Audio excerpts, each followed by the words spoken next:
Good morning, everybody. We will get started this morning. The first item on the docket is the public hearing, and I will start with the public hearing chair's address. I'm Mark Pendergraft, and I'll be chairing this morning's public hearing. And this is a public hearing for proposed Regional District of Okanagan-Smilkameen bylaws number 2683.07/2022 and 2800.17 of 2022. The proposed bylaws and related information, including written comments received to date, are available for review on the Regional District's webpage. At this public hearing, all persons wishing to speak will be given an opportunity to do so and are asked to commence their remarks by stating their name and address. Written comments may be submitted before the closure of this public hearing. Anyone wishing to speak at this public hearing is asked to do one of the following. If you are participating by a computer, please click the raise hand button, which can be found in the participants panel on the right-hand side of your computer screen. This will indicate that you wish to speak. If you are participating by a phone, please press *3 on your phone's keypad. This will also indicate that you wish to speak. Having indicated that you wish to speak, you will then be placed in a queue until you are invited to speak. All speakers will be restricted to a time limit of 5 minutes until everyone who wishes to speak has had an opportunity to do so. Anyone wishing to speak a second time may do so by following the same protocol of selecting the raise hand button on your computer or by pressing *3 on your phone's keypad. To submit written comments, please email them to planning@rdos.bc.ca prior to the closure of this public hearing. I will now ask Shannon Duong, Planner 2, to outline the specifics of the proposed bylaw. Please go ahead, Shannon. Thank you, Chair. We are just pulling up the PowerPoint right now.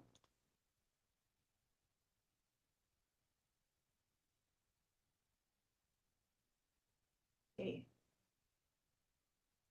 So as mentioned, this is a public hearing for proposed zoning and OCP bylaw amendments, specifically for the property at 236 Creekview Road in electoral area I.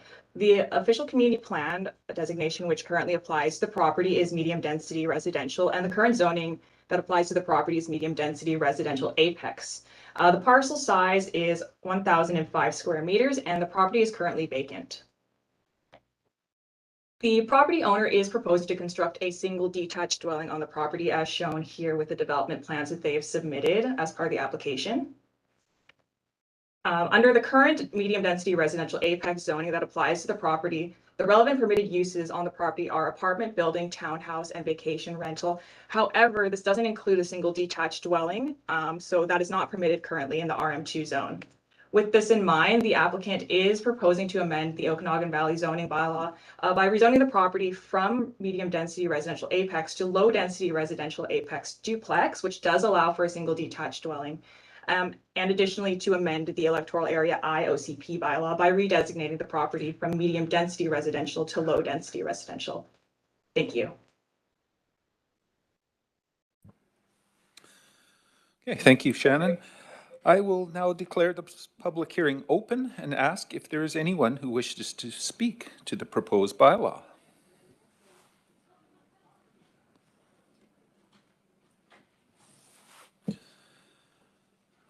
I would ask a second time if there's anyone who wishes to speak to the proposed bylaws.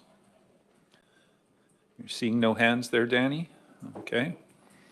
Also a reminder, if you're wanting to submit anything in writing, please do so before this public hearing closes.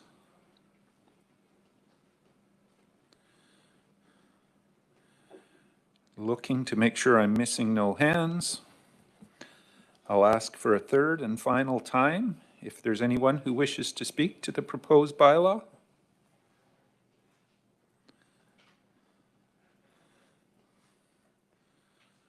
I'm not seeing any hands, nothing there, Danny. Okay, with that, I will declare this public hearing closed at 9:05. And thank you, everybody, for your attendance and patience. We will now move on to Planning and Development Committee meeting, and I will go to Director Knodel to chair that. Please go ahead. Thank you, Chair Pendergraft, and welcome to the October 6, 2022 Planning and Development Committee meeting.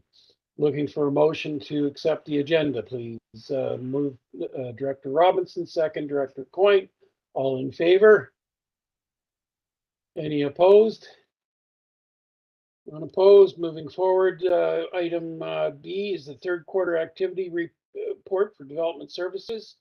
CAO Newell, would you care to do the honors, please? I would, Mr. Chair. So committee will see all of the 5 select committees that you have on the agenda for today. And typically we'll do our activity reports the second meeting after the end of each quarter. But of course, because of the election window, this is our last meeting prior to the election. So we're going to bring forward our activity reports to close off with this 2018 to 2022 board, and certainly try and give you as good of a forecast to year end as possible. And then of course we'll follow up with the 2022 to 26 board once they get sworn in.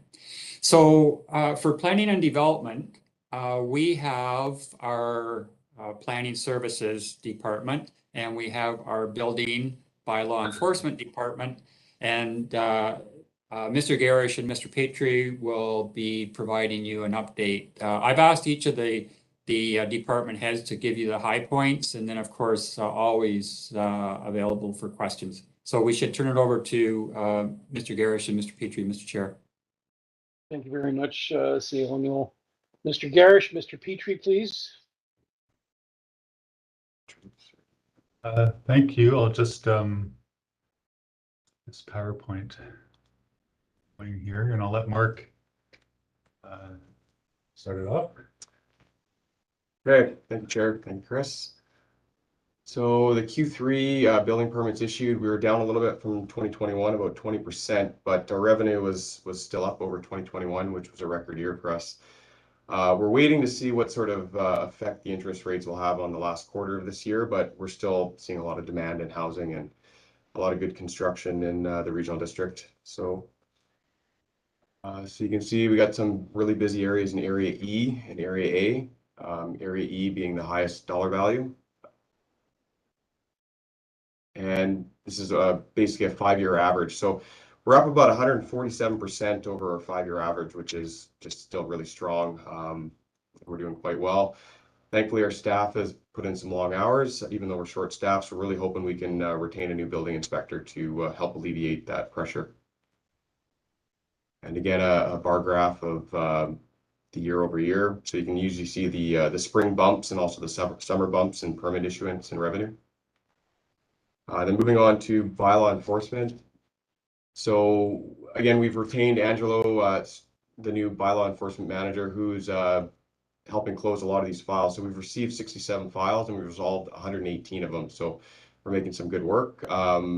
Quick note, we are going to release some advertising on how to make a complaint properly and just try and highlight the process and the availability of the noise bylaw officer, our contracted services. So we'll try and highlight that to the public so it's better known. And also, we've been doing quite well receiving fines collected through small claims court, so 16,000. So we use this process to alleviate the more expensive process of long form and using lawyers and stuff. This is just a collection process that we use. Great, thank you. On to planning. So we have our chart of planning's activity to date for the year, just showing how that compares to the last few years. And even though similar to building for us, 2021 was a record year, 2022 seems to be on pace in terms of applications and referrals. Slightly slower, just a little bit, but still very busy for us. Now, I know previously when the board had approved the DVP delegation amendments, they had requested that we bring back information on those to future P&D committees. And I think we suggested at that time that the quarterly reports would be the best way to do that. So I've just got a few slides here that speak to what we've seen with this initial batch of DVPs that we've been dealing with since delegation was approved by the board. So as the board will recall, we had gone back over, I think, about an 8-year period and determined that 75% of DVPs were being dealt with on the consent agenda. And we looked at those and we did a comparison against the delegation criteria that we had put before the board. And we estimated that of those 75%, 60 to 65% could still be dealt with by staff as minor amendments. Now, since July, we've had 20 DVPs come in, and we've been able to issue 9 of those under delegation on the basis that they were deemed to be minor variances. So that's about 45%. And I put an asterisk here because, of course, I guess the unknown for us, even though some of the ones that went up to the board, staff felt were minor, because we couldn't deal with them because of the way the process now works. And when representations come in, they go to the board. So that's why the 45% is a little bit lower than the 60 to 65% that we estimated a few months back. And just got some examples of some of the minor variances that we've approved through delegation. So this one is in Area A. And, on the face of it, it does appear like a significant reduction to the front setbacks. But of course, a lot of the parcels on the Soyuz Lake, which is where this property is located, are orientated away from the road and face the lake. We have policy statements that speak to reducing zoning setbacks to protect riparian values. And you can see here with the parcels to the east of the subject property, which is outlined in yellow, consequently, houses have been developed very close to the road. So this particular property owner's request to go to a 3.7 meter front setback, is characteristic of the street, wouldn't affect streetscape. And so we felt it was minor and would also protect riparian values. We have another one here from Area D on Panorama Crescent. You can see here the irregular shape at the front end of the parcel where the ministry has taken a fairly significant road dedication over part of the parcel. And this is actually one that was before the board previously, and a 0 meter setback had been approved by the board. The applicant came back in because they had changed their plans, and the new addition was greater than what the board had previously considered. But again, similar to that one in Soyuz, you can see here that neighboring properties, again, because of topography at this particular location, have been built almost to a 0 lot line setback immediately to the west of the subject property. So in this case, we deemed it to be minor and it was approved under delegation. And my last example is one from Naramata. The applicant described it as a lean-to, as an agricultural property, seeking to reduce the rear and exterior side setbacks. We looked at this one, the character of the area, how the adjacent properties were being used, and we felt that the reduction was minor, and this one was approved. And of course, with all these delegated decisions that staff do, we've notified to the public, we've given neighbors an opportunity to provide comment, and for these delegated ones, there have been no concerns raised by adjacent property owners or residents. So that's it for the overview of how delegated DVPs are going. Just a reminder for the board, the other ones that I wasn't able to touch on, we do have all that information posted on the webpage for current applications under the planning section. In terms of our strategic projects and planning, I'm just going to try to give a bit of an overview for the year for the board's benefit. So recalling the strategic discussion last November, the 3 priorities that were established for development services in 2022 were the RGS review, the OCP reviews, and the noise bylaw. We're making progress on the RGS review. As the board's aware, you've seen the draft about the amendments. We've presented to the various councils that are party to the RGS bylaw. We've had open houses in each of the municipalities as well as OK Falls. And we've had just recently our public comment period close, and we did receive a fairly significant turnout from residents in Naramata concerned about the proposed RGS amendments for that community. So we're working our way through those, and we're hopeful to bring those back for the board to consider before the end of the year and set any new or different directions in relation to the RGS. The OCP reviews, Area G, as the board is aware, has received second reading. We've had 2 public hearings, and we're hopeful to bring third reading back for consideration in November and wrap the project up by the end of the year. Area E, There's ongoing community discussions. Staff are also working on prepping the draft bylaw, but this is a project that will carry over into 2023. And then finally, for the third priority, the noise bylaw, again, as the board is aware, we've transitioned into a decibel version. It's received 3 readings and is up for consideration of adoption today. So another successful project completed for this year. Some of the other projects, so soil bylaw, I won't touch too much on because that was just before you. Subdivision development servicing bylaw review. We are hoping to get the water and sewer schedules finalized, hopefully this quarter, and bring that back to committee for your consideration. Environmentally sensitive DPs, again, I won't touch on that because I know that the board is aware that the ministry sent out an update last week. Falder zone review, again, the board has received the Meadow Valley Aquifer. We've received direction to update the Falder zone review to reflect some of the recommendations in the aquifer study, which we're now working on, and we'll be doing public engagement before the end of the year. And no updates on the last land use contract up at St. Andrews, but the discussions are sporadic, but we do try to stay in touch with the province on that.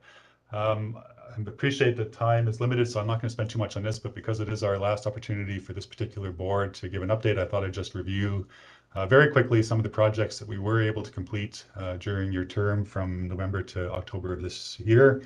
Well, sorry, November of 2018, obviously. So the Okanagan Zoning Valley bylaw update was a big one. A lot of sub-projects that went into that. Certainly appreciate the board's support as we worked our way through this. We feel it's been very beneficial. OCP is another project, so we were able to complete Area A. We assisted Karameas. Climate projections we did 2019 to 2020. OK Falls ECDEV, geotech review for the West Bench, housing needs assessments.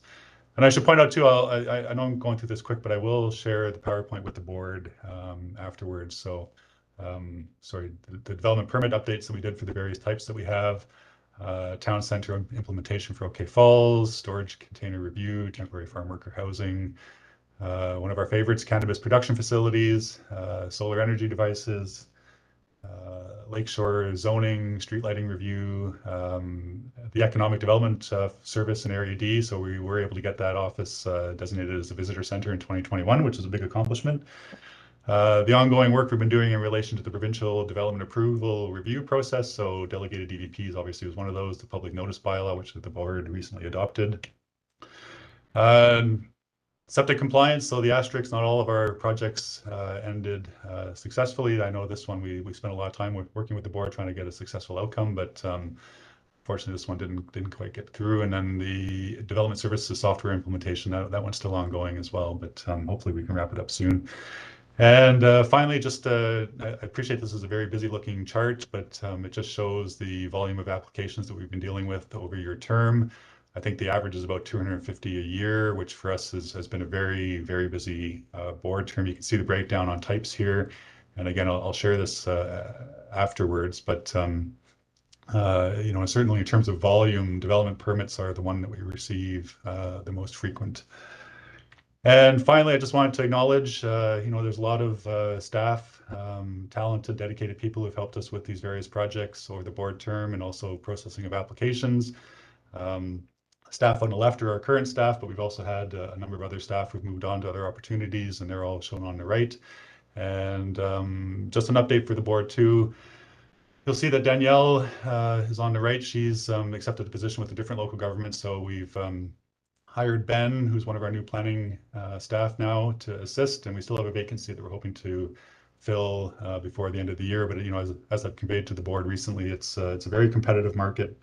There's a lot of opportunities for planners out there, so it's proving a bit more challenging than we thought. So that's it for my presentation. I appreciate you taking the time to let me run through all this, and happy to answer any questions that the board may have. Thank you, Mr. Garish. Are there any questions for Mr. Garish, Mr. Petrie? Director Obrick, please. You're on mute, sir. Yes, I just pushed the button. Red light is now on. Hopefully it's working. Thank you to the chair. You may have covered it and I may have missed it, and if I did, I apologize. I'm curious about how long it takes us to turn around a building permit. I'm curious what the time was For example, historically, 17, 18, 19, 20, 21, 22, where we're trending. I noted at the UBCM conference, some of the workshops and clinics I attended, they have some great ideas, and other communities have done real impressive things. They're doing residential permits in 1 week. I think it is in Burnaby. I think it's 3 weeks in Parksville. Parksville, it's like a pizza deal. If they don't get your permit in 30 days, you get 30% off your price. They are doing things, I don't know what we're doing. I'm sure we're trending in that direction to do it faster, quicker, better. But my question is, what is our current permit turnaround time? And how does that compare, say, in the last 5 years? Where were we and where are we? And I'm just curious what the trend line is. Thank you. Thank you. Mr. Garrish, please. I'll pass it over to Mr. Petrie to answer that one. Okay, yeah, historically, we always aim for a 4 to 6 week turnaround time. Of course, with different times of the season, you get increased applications, which will bog it down a bit. In 2021, they were as high as 8 to 10 weeks. We took that on this year, tried to address those concerns. We brought Laura Miller back out of retirement to do plan checks, and even though we're short 2 staff with Laura doing plan checks full time, we're able to keep it around 4 to 6 weeks on one of our highest years ever. So it's improved over our 5-year average for sure through some of the adjustments we made this year, but we are still looking to hire the staff. We have one staff member that's putting in a lot of overtime to keep these performance measures up and meeting the service expectations. But we always do, of course, want to have shorter turnaround times, especially for the simpler projects. Often applicants will be okay to wait 4 to 6 weeks, even 8 weeks on some of the more complicated projects. But those little decks and garages, people are ready to go within 2 weeks. So we are trying to address that for a short turnaround time for next year. Thank you, Mr. Petrie.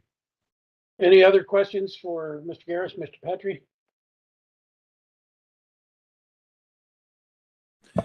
Not seeing any. Director Monteith in the boardroom. Oh, sorry, Director Monteith, go ahead, please. Thank you, Chair. I have a question about the delegated variance process, I guess. So when a application is up on the website, I think residents are waiting for the administrative report, but the administrative report is coming in on the same day as approval. And that's causing confusion with understanding when residents want to give feedback. And I think we're missing a valued opportunity, right, to be able to get that feedback from residents, because there have been applications that have gone through the DVP delegated process that my community definitely would have put feedback in on. But because they didn't have that administrative report, they didn't feel that they could put proper feedback in. So I guess I'm wanting to know the process, what residents can expect, and if there is an opportunity to have that administrative report out to the public so they have that information when they make their feedback. Thank you. Thank you, Director Monteith. Mr. Garrish, sir. So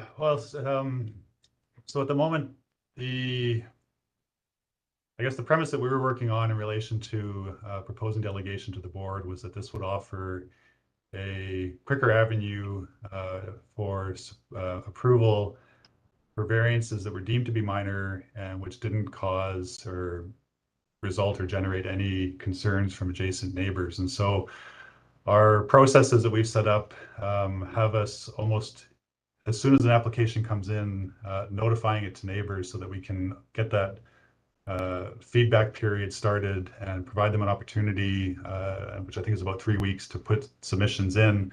We're directing them to the web page that we established for each. Each application gets its own dedicated page. We are making a concerted effort to get the draft permit prepared and posted to that page, putting up the applicant's submitted materials in support of the variance request.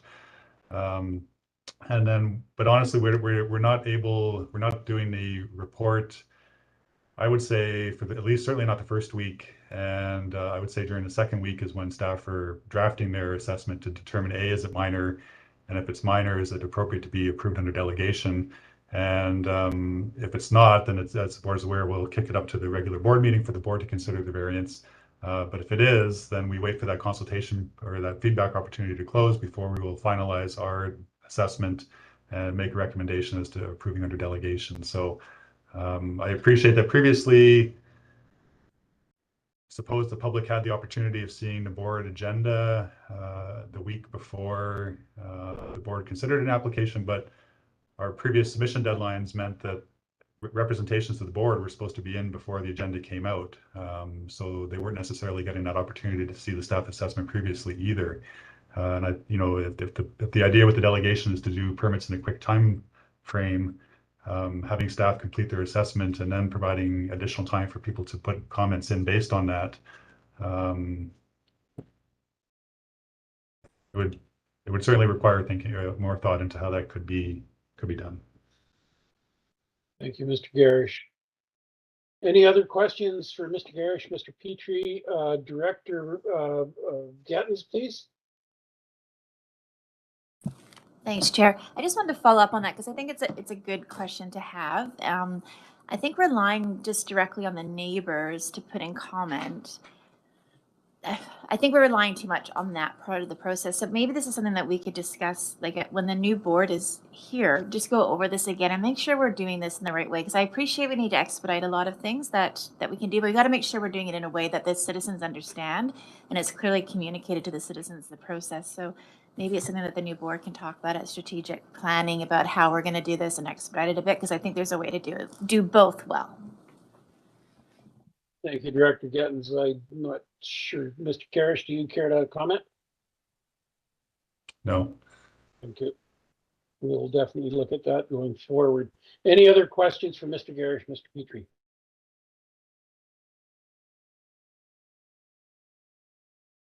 I am not seeing any from the board that I.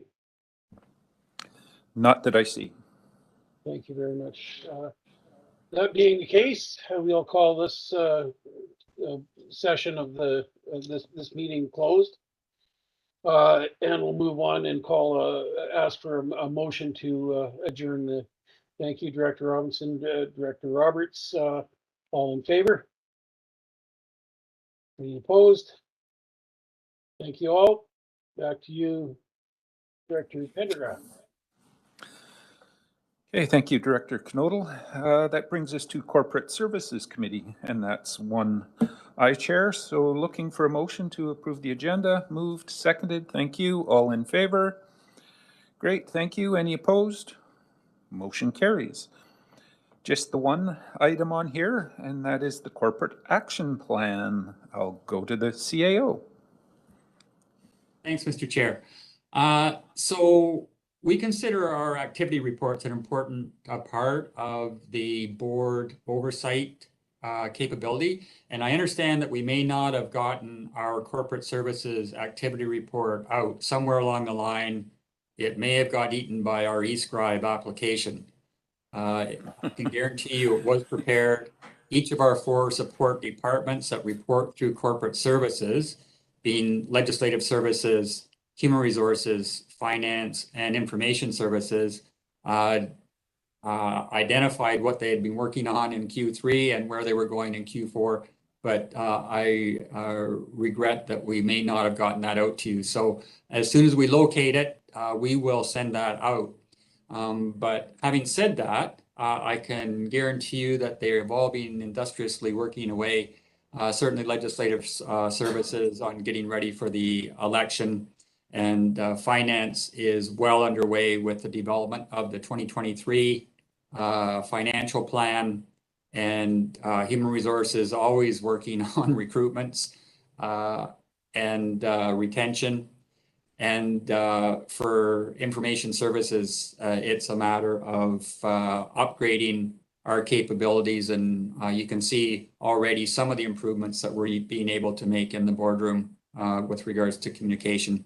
But having said that, this then would give me an opportunity to go through my Q3 corporate action plan, which we had not intended to do because we'll be going full speed at the new board as soon as they get sworn in.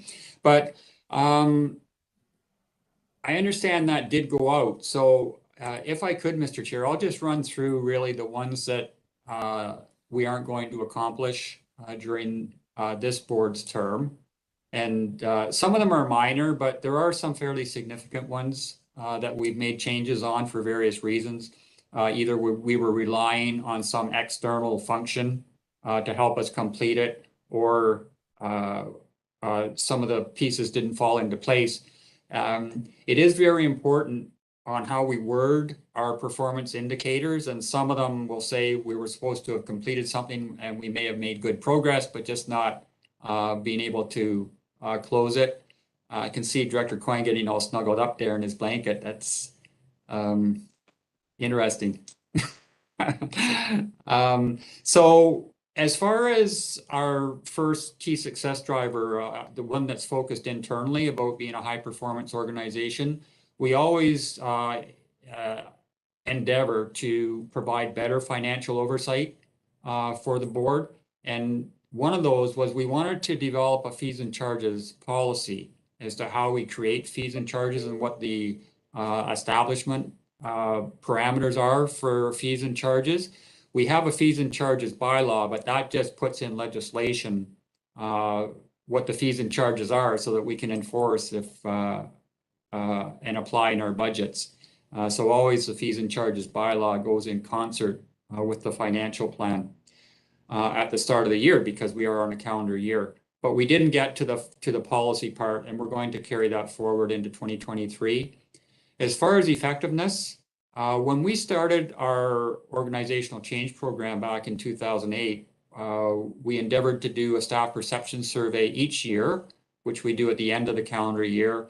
And then we wanted to develop a citizen survey process to see if there was a correlation between our increase in our organizational climate to the perception of customer service. So we had endeavored to do the perception survey every year, and then a customer or a citizen perception survey every second year. We're going to postpone the citizen satisfaction survey that we were intending to do in 2022 over to 2023. We've undertaken a significant customer service program involving everybody in the organization as part of our cultural change program this year. We've hired very capable facilitators to come in and do that for us. And the board is going to be involved in that.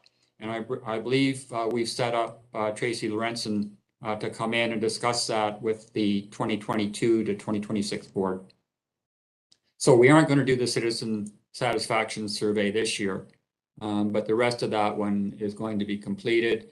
Healthy and safe organization. You're aware that we are working towards re-implementing our certificate of recognition program, that external audit of the organization, and we're working with our fire departments to see who wants to play. And then in 2023, we'll bring in an external auditor to do that audit on our organization.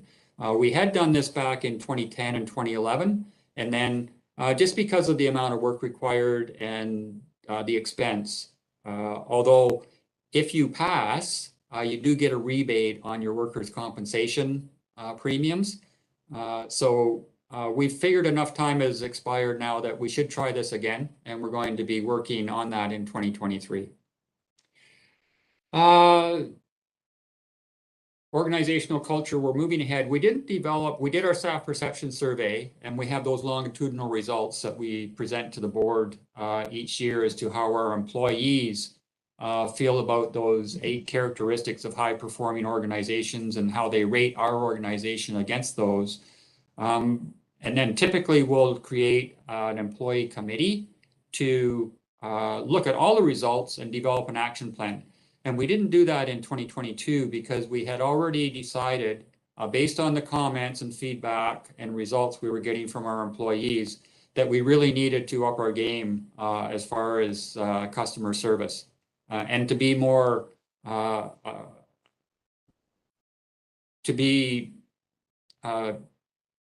more continuous about how we do that through our 9 departments. So we're working on that, and we're halfway through it. And we didn't create a committee because we wanted to focus all of our attention on leadership and customer service. So we'll decide what we want to do in 2023, but at this point, you'll see a red mark as to our creation of a committee.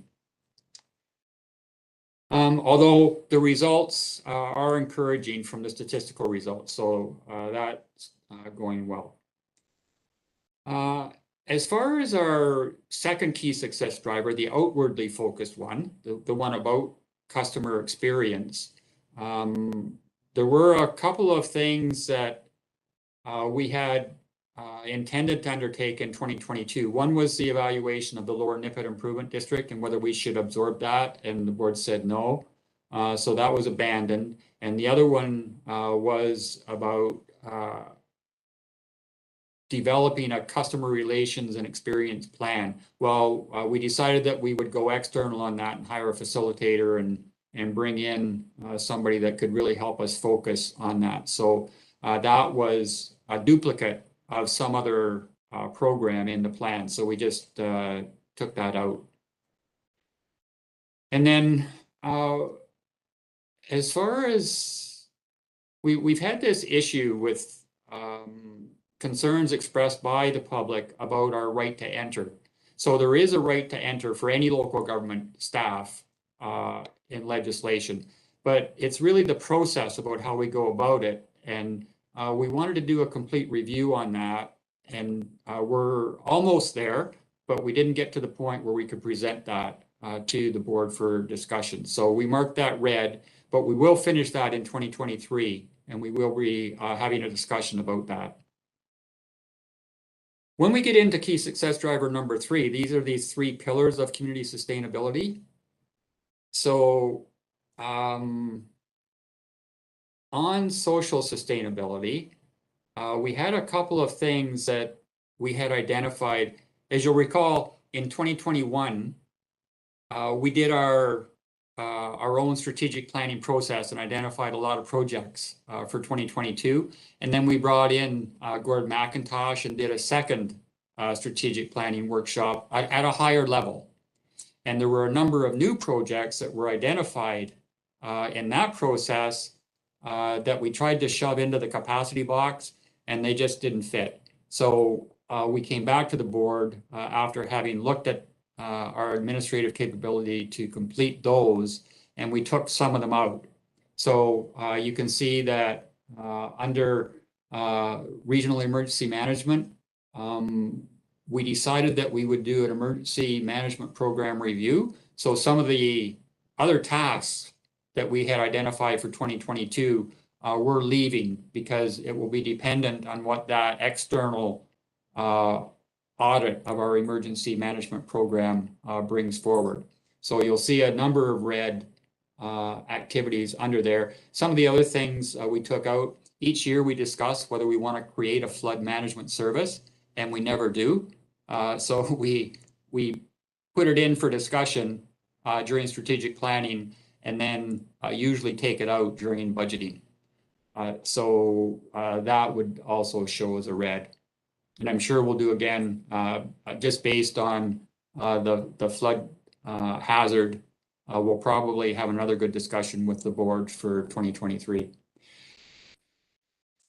Or at least how we respond from a site management point of view. We can support site, but we don't have site management capability for flooding. Under the parks program, there were a couple of things that were pending. We knew we have an interest in property up at the West Bench School that we've been pursuing with the school board. They've just done their capital plan.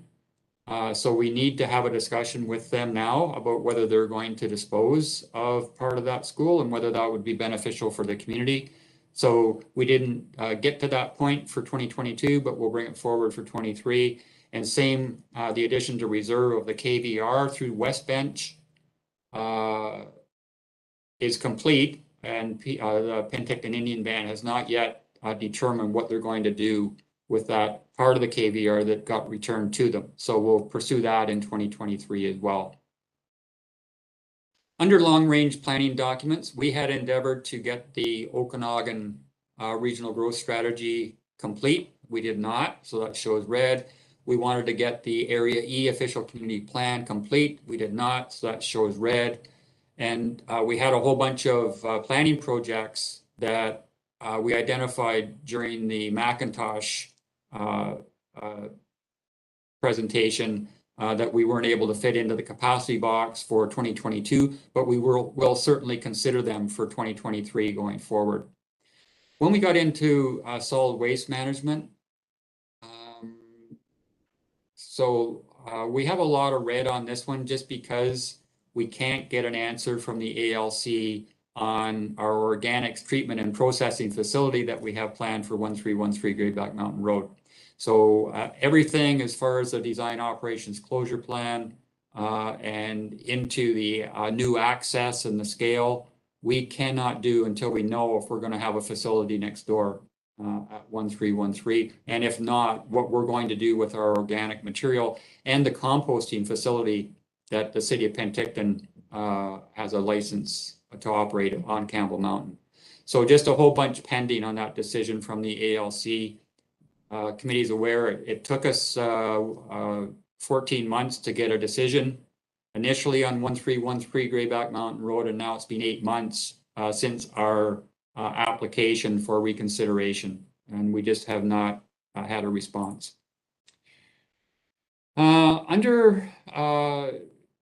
So that just carries throughout all of Campbell Mountain. On wastewater treatment, we had identified the possibility of developing a wastewater treatment plant and system for Naramata, and we didn't get to the point where we could complete that prior to the expiration of the Building Canada 2 grant. So we're still working on some of the initial plans that we need in order to reconsider that, but that will not happen in 2022. Water systems, we agreed that we would undertake a review of the Falder water system infrastructure. We did the Meadow Valley Aquifer study, presented that to the board, but we did not get to the infrastructure study. So we know what the condition of the aquifer is, but we don't know the condition of our infrastructure in the Falder water system. So that is underway right now, and we'll have a better idea of our capability in Falder in the future, and a plan as to what we need to do in order to bring it up to a standard. Dam safety, still have that problem at Chain Lake Dam, that whole Shinish Creek diversion Chain Lake issue, and the service area for that's an issue. We'll be taking that, we're doing some work on that, but we don't have a solution for it yet. So that'll be 2023.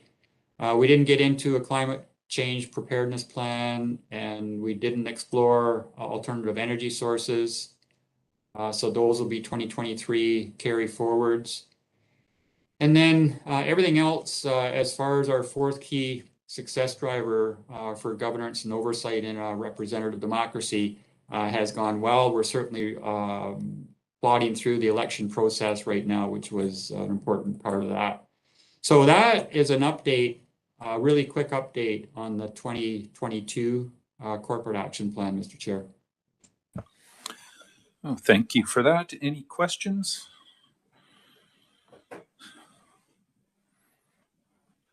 Director Knodel, go ahead. Thank you, through the chair. Mr. Noel, I'd like to see something get put on that chart in regards to the trail acquisition for the river right-of-way. This has been going on for 4 years, and I'm recently told that it's found a dead spot in the corner of someone's desk, and it's one of those things I think we're going to need to push a little, if you would, sir. Copy that. Okay. Any other questions? All right, seeing no hands. That brings us to the end of corporate services. So looking for a motion to adjourn. Moved, seconded, all in favor? Any opposed? Motion carries. Thank you very much. That brings us over to community services, and I will go to Director Monteith to chair that one. Please go ahead. Thank you. I'd like to call the meeting to order at 9:45 a.m. Is there a motion to adopt the agenda? First, second, all in favor? Thank you. I guess we're moving on to item B, which is the third quarter report for community service. CAO, please. Thanks, Madam Chair. So this is our report on parks, recreation, trails, transit, cemeteries, facilities, and rural projects. and we'll turn this over to Mr. Woods to give his report.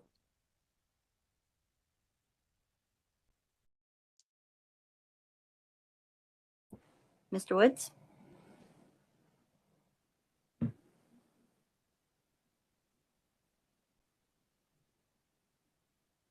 Oh, is Mark not on? He's there, but not speaking.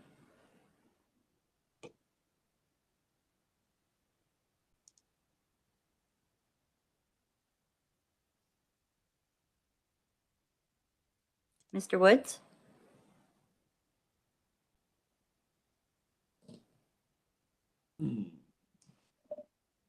Apologies there, Chair. I stepped out of the room. Thank you. If you could give the report, please. Okay, thank you. Yeah, thanks. As always, I like to just sort of touch on some of the more high-profile projects and programs that are going on, and certainly happy to jump into any details if there are any questions from the board. So for our last quarter within the community services realm, which is parks, recreation, trails, transit, cemeteries, facilities, and a number of rural projects, we actually stepped out to do another round of our surveys with citizens within the Parks and Recreation Services. We do that to inform the budget process and inform our programs and projects helping the commissions. So that process we undertook in Q3 and had some good feedback from the public to help us with that process. We continue to use our new Perfect Mind software.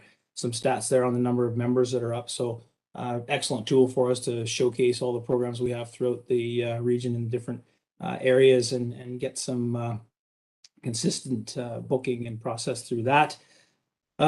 Just moving down through here, I got a shot here on the photo that I'll talk to in a minute, but this is one of the examples of the pop-ups that occurred throughout the program in the summertime. This was a movie in the park, which we did 2 or 3 of those through some of the small rural parks in the communities. Good turnout there. You see a picture there of the Similkameen pool down in Karamias. Another great season. The team down there worked with the school district, as they typically do, to run a school-based program before the formal opening. Just a good way for us to get some kids into the schools and through the swimming programs before the busy summer season. And then the pool opened up to the public on July 1st with great turnout this season.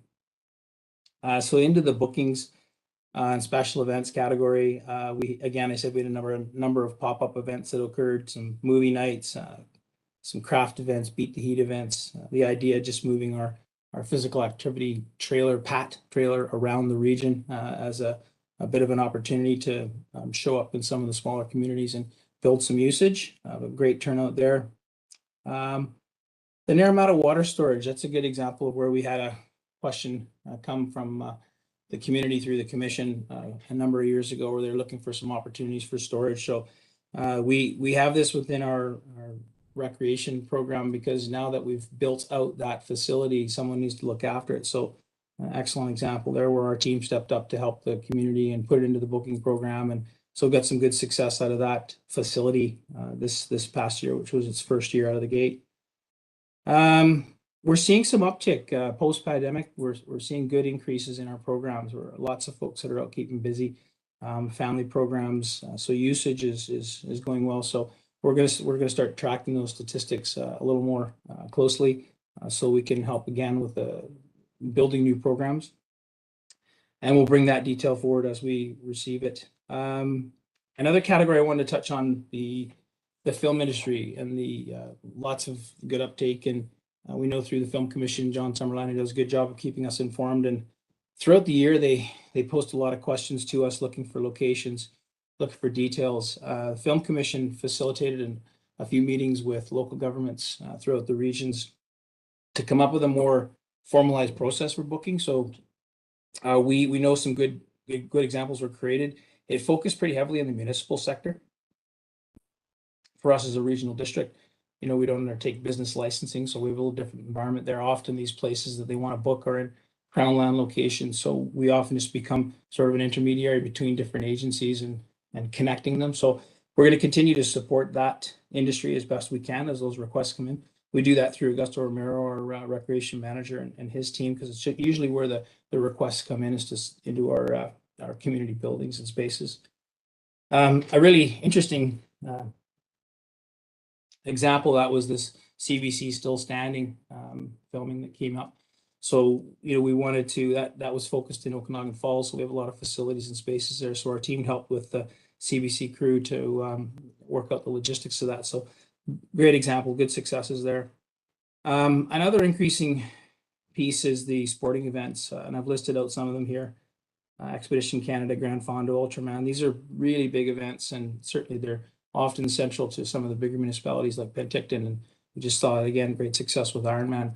As these events move out into the rural communities, they often want to have some of our public spaces in the rural communities used. So we work with them to book those and make sure we have their needs set out. When they descend these races into small little neighborhood parks, got to make sure the park space is available to them and there's no conflicts with existing events. So we're finding we're spending more time with those groups, which is good. These are really excellent events and bring a lot of attention to the region. I've highlighted one, speaking of attention, the Best of the South Okanagan, which is the Penticton Western News program. We were successful there as the winner in the fitness and gym category for the Similkameen Recreation Center's gym, which is really exciting news, and lots of great things happening there in that building, upgrades, a lot of community engagement, bringing folks in for new programs. So we're really excited about that facility and all that they're doing. In the volunteer side, we have a heavy reliance on our volunteers, and with that comes some good opportunities for partnerships. We've listed some of them here: Naramata School, Naramata Center, Karamias Community Health and Wellness Society, community associations, USYB, Headley Center, the Penticton Disc Golf, because we've got some disc golf happening in the Similkameen. So we try to find agencies or organizations that are already in this sector and lean on them for their support and help and build their industry, in some cases utilizing the public spaces that we have. So with that comes a lot of opportunities for us to see volunteerism go up. That is a growing sector to what we do. We can't be in all places, so it's a good opportunity for us to sort of build our programs through these teams. But great successes there, just some examples that we wanted to highlight. Moving into the project side, again, a number of them here, happy to speak to, but just a couple highlights. We finished the Mariposa Park development plan, which is up on the West Bench. A good example there where the commission got together with the community, and we facilitated that through a consulting agency and came up with a finalized concept, and we've put that into what we call a development plan. So we've honed that in, and we're getting ready on the construction phase to start here shortly. In our parks and our public spaces, we want them to be used and keep them busy through the season that they're there for. So for when it comes to parks, we will usually target the Q3, Q4 area to do that work. So once people get out of the parks, so we can close them down in the off season. So like I say, there's quite a bit of growth. So people are still out in the spaces, and of course we're experiencing amazing weather. So just the logistics of that can be challenging, but Mariposa is one that we're getting ready to pull the trigger on. Another project that's been on for a while is one of our KVR or our rail trail projects. This isn't the KVR, sorry, this is the Similkameen Rail Trail out in Coston. The bulk of the trail is complete. We've got a few challenges with a couple of landowners that we're just working our way through. And then the last physical part of the trail is the bridge over Karamias Creek. So working with a local contractor, we've got a 60-foot steel bridge that's slated to go in. This week was intended to be the week. We still hope to see them out there, but that's going to happen imminently. So we're excited to see that asset go into place, which will open up the trail across a pretty busy section between the Highway 3A and the Karamias Creek itself. So that'll be a nice addition to the space and certainly open up the trail. And we'll see that hopefully completed shortly. Another piece of the KVR Trail up in Falder, which we've completed our final design on. This was a result of the washouts that occurred in the past couple of years with the high water, primarily with in the last year. That section was frankly decimated. Sections of the KVR Trail gone. Fortunately, there's some space. We're able to move over on Crown land. Unlike in sections of the KVR in the Princeton to Tulameen area where there's virtually no opportunity, at least obviously, and no, nothing specific that we can move over. In this case, there's space that we can, so we worked with our engineering consultants as well as some folks in the environmental side just to follow through the process, and we're just getting our final approvals from province of BC on that to move the trail section over. There'll be 2 new bridge sections that will go in. So that's an important leg between the western portion of Falder beyond to ultimately to Princeton. So a good example there too of just how long it takes. There's a number of approval processes that need to happen, but we're happy to see that one moving ahead. The civil design work is done for Wharf Park. That's in Naramata. That's the section where we're looking to close a piece of road. So a lot of approvals there through the Ministry of Transportation. We're just finalizing that, and we'll need to dedicate some pieces of roadway there. There's some development happening, but we're nearing completion with that, working with highways. Down in Okanagan Falls, the former CPR land spit. This is an important project that came up some time ago. There's a community asset that's in place, and just with the constant wear and tear from the lake, it's starting to erode that piece. So we've had to do some mussel surveys in the area through a qualified environmental professional. We've completed that. We've got the budget in place. We're just looking to do our final permitting on that project, and we hope to carry that project out either near the end of this year or the beginning of next year. Also in Okanagan Falls and beyond to Area D, the Parks Master Plan. So as you all know, we're currently completing our regional Parks, Trails, and Recreation Master Plan. We use that as the high-level guiding document for us in the future 10 years. The next step down within an electoral area we see as a guiding document would be a Parks Master Plan specific. So this is going to help inform the commissions and the community and where they want to see new spaces developed and types of acquisition they might want. So a deeper dive than the master plan gives us. So we're excited to get that started on behalf of the OK Falls community, and that should happen shortly. I think you might have heard, certainly this was something we talked about in the media.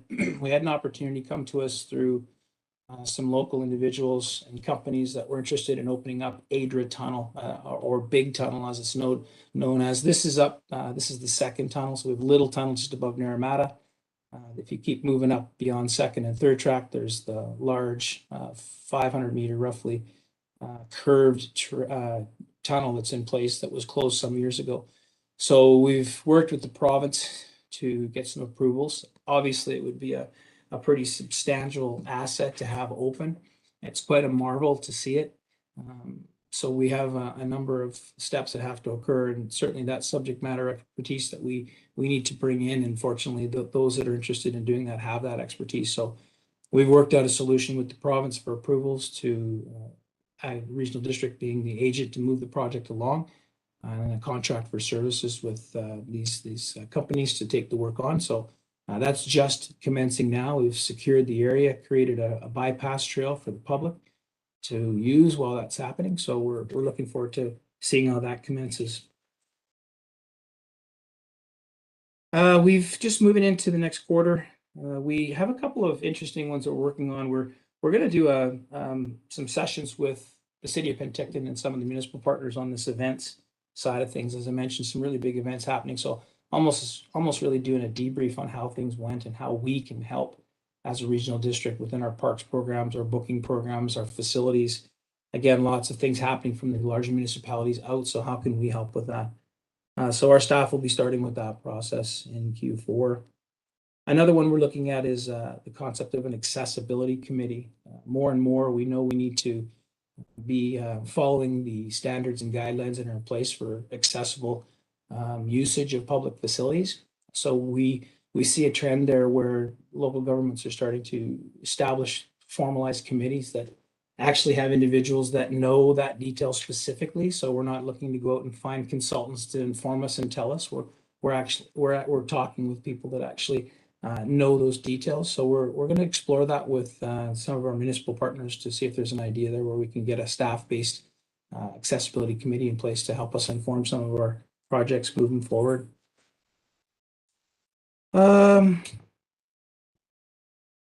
Yeah, just a couple other projects that are happening that we're just closing off on. We see the Cenotaph project in Naramata. This is a community project that happened many years ago, and the area was looking to be overhauled. So pressing for November 11th event that's coming up. So we've got that happening.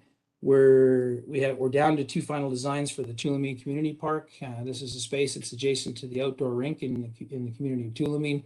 We've got the Tulameen Community Club, which is our partner group there. So the designs that are in for that, we'll share that with the club and in turn share that with the community, so we can get some good feedback on what that park space and playground space will look like, and with the idea of putting that in the spring.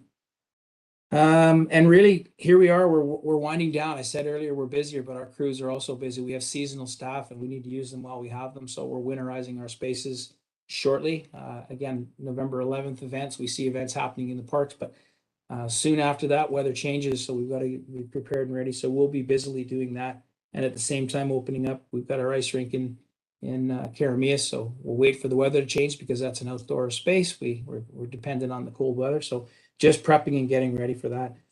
On the energy and facilities side, in the Environment Committee, we've got Jeremy Dresner, our Senior Energy Specialist, is giving you an update. So I'll leave that chair for his update. And with that, I'll open up to questions. Thank you, Mark. I have a question from Tim. Thank you to the chair. A couple of questions, Mr. Woods, that kind of tie off your whole report. So first of all, I'd just like to start with Similkameen Trail. I'm getting a lot in regards to the desire, safety, and the accessing of the trail, and a lot of frustration, of course, in regards to the outstanding property. I'm wondering, where we may be with that, with the financial wing of most in dealing with landowners, and the other part of it is can the community and how I help. Sorry, Tim, we can't hear you very well. Okay. Can you hear me now?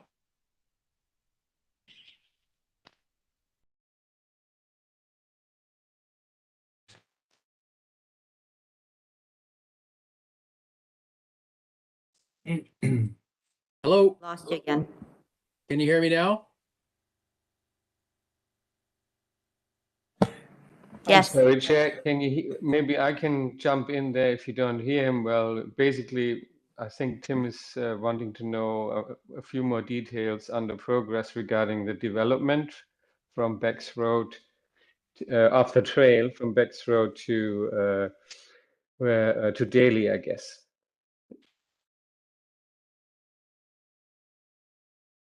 Mr. Woods? Yeah, thank you, Chair. From the Similkameen Rail Trail, which travels from really the center of Coston through Karamia and west, the portion that we've been constructing is from that center of Coston to, we'd say, the north side of Coston, which is at Daly Road. In that section is the Similkameen, the Karamia Creek Bridge, and that's the piece I described. Also in that section is one small piece, 200 meters roughly, of private property that has an outstanding use and lease on the Ministry of Transportation Infrastructure, the same piece of land that we hold the lease. So there's some conflict over usage of that land. Because we are a tenant, essentially, we've made our position known. We wish to use a portion of that. We aim for 4 meters always. We'll call it the frontage portion of that.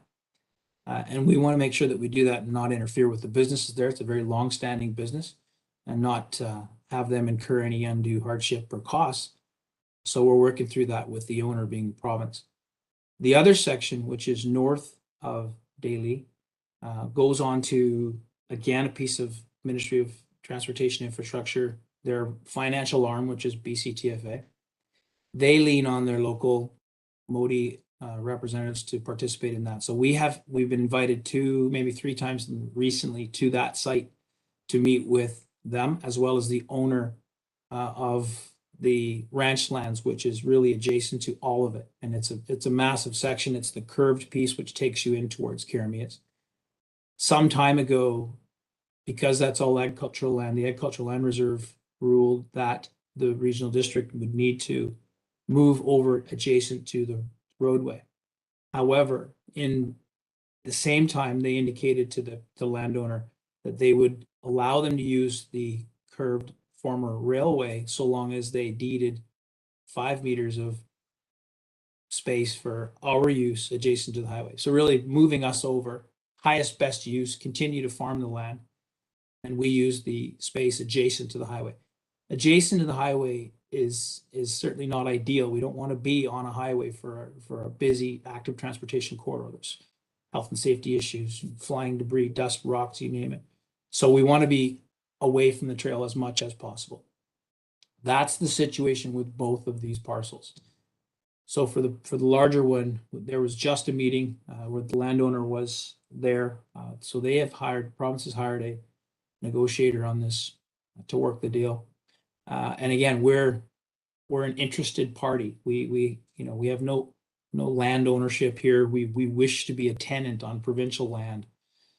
So we've made our position known, which is really the same position we've always taken, that we want to use former rail corridors for an active transportation corridor. We wish to do that in as safe a way as possible off of the highway, allow people to use the space without affecting any traffic. So we're waiting for that response. I would say the most recent communication was roughly 2 weeks ago from that negotiator that informed us that they were at the site. They've made their position known that that the owner has, that they wish to farm as much of that land as possible. They're happy to participate in moving that space over. So we're just waiting for that answer. And that's the most recent information we have on that, Chair. Thank you. I think Director Bush has something to add to this, and then go to Director Obrick. Yeah, through the chair to Mark. That portion of trail through the ranch, now, who would be looking at doing the fencing? Because I'm sure we couldn't have cattle all over the trail. Plus, the cattle could get out. So I'm just wondering, is that part of the discussion? Mr. Woods? Yes, absolutely. We're used to coming in and using rail corridors that are built sections of engineered rail ballast, not a lot of cost. In this case, the rail ballast is roughly 100 feet from the road, curves and bends and goes even further into the space. So anything that will incur a cost, obviously we're cognizant of that. We don't want to have, to use our local funds to resolve that. So each of those, and fencing would certainly be a part of it, because we know that they have cattle from time to time. We do have sections of trail. That said, we do have section trail that have cattle. We know cattle grazing is pretty prominent throughout most of the region. And certainly a lot of these more rural sections will see that happen. So it's a factor, and we certainly are aware of it. We've made it clear that we'd need to know what specifically we would need to do from a cost perspective, and then bring that back for a decision if there was something over and above what would be typical. Even moving the rail ballast itself, there's been environmental studies done.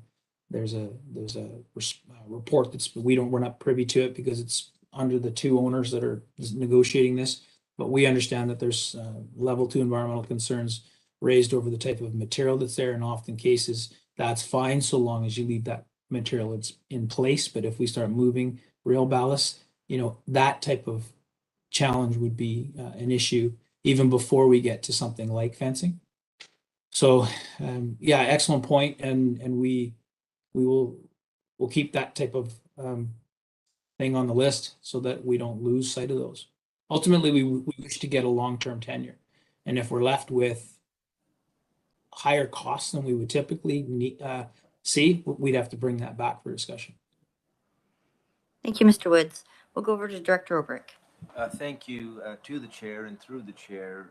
I've got 3 or 4 questions here.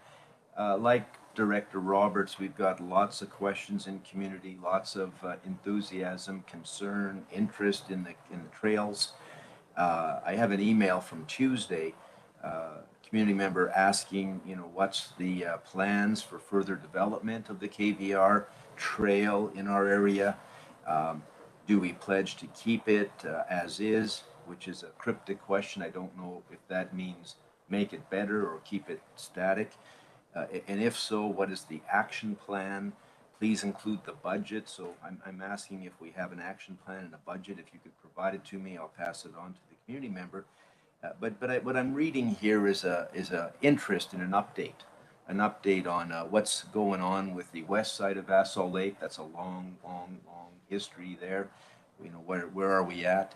And with the Trestle Bridge, of course, there's another story, and we've got action plan for the upgrade to the jumping amenity on that bridge. So if you're able to help me by providing me just a few comments on what's the plan, if there's an action plan and budget, if you can provide that to me by email, and just update the west side Vassal Lake and Trestle Bridge KVR through Area D. Thank you. Mr. Woods? Yeah, thank you, Chair.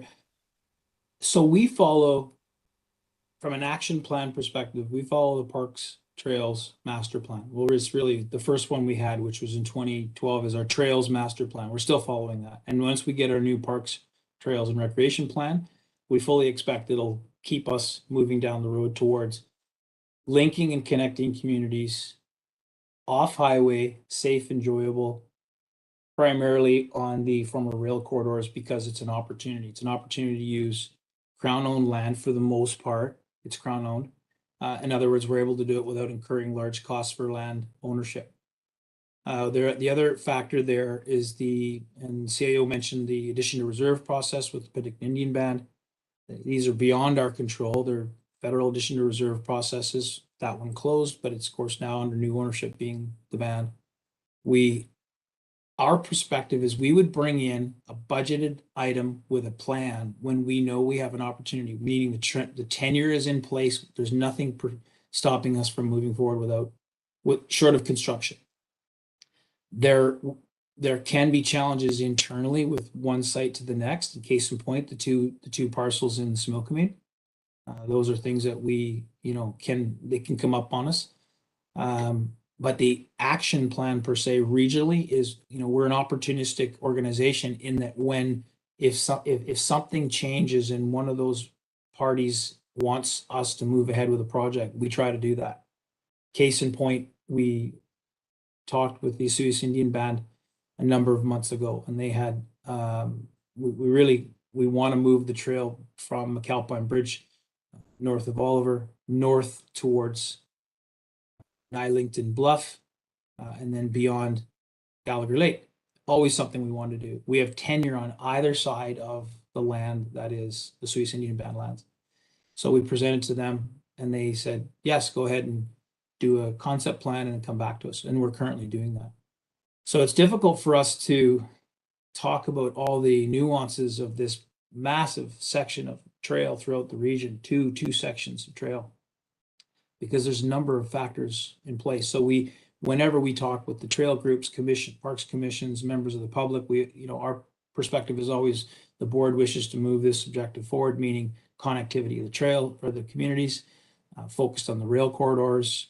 Ideally, from a construction perspective, it's 4 meters, granular base. We have amenities, typical amenities. So we try to focus on having a certain number of trash receptacles within the budget of what we can operate as we develop it. So when we get a new section, if it comes up with new amenities, then we amend the budget and we carry on. So we hit it case by case as we can. Again, Chair, it's difficult to say what is the 2023 action plan. We know that one in particular will be to continue to support the BC Transportation Finance Authority on that negotiation. It'll be to assist the province if they choose to do any work within the Area H and Princeton area with all of the challenges that came. So making ourselves available to work with them, work with engineers. And it's a big one. It's a big challenge.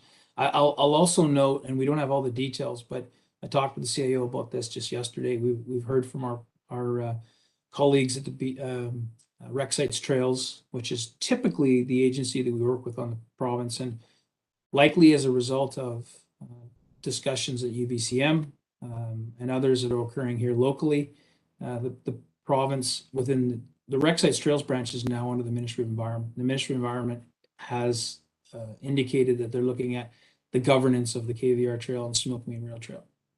So they are coming back to us shortly with that process. We don't know what it's going to look like, but really they're looking at that, saying they have, you know, hundreds of kilometers of assets, lots of challenges. They know that we have tenure applications in the queue. We know we have the trestle in Okanagan Falls, which we're just waiting for the lands branch to complete the process. We nudge them constantly. So I think that they know that it's a significant capacity issue for them. So they're looking at overall, what's the governance of the trail look like? Will they divest themselves of it? Will they have just sign off on all of it to a local government, to another partner? We don't know that yet, but it's certainly interesting for us to hear that. And that's just brand new information. Thank you very much, Mark. In the interest of time, I believe that's it for the questions. Alrighty. I'd like to have a motion to adjourn this meeting, please. First, second, all in favor?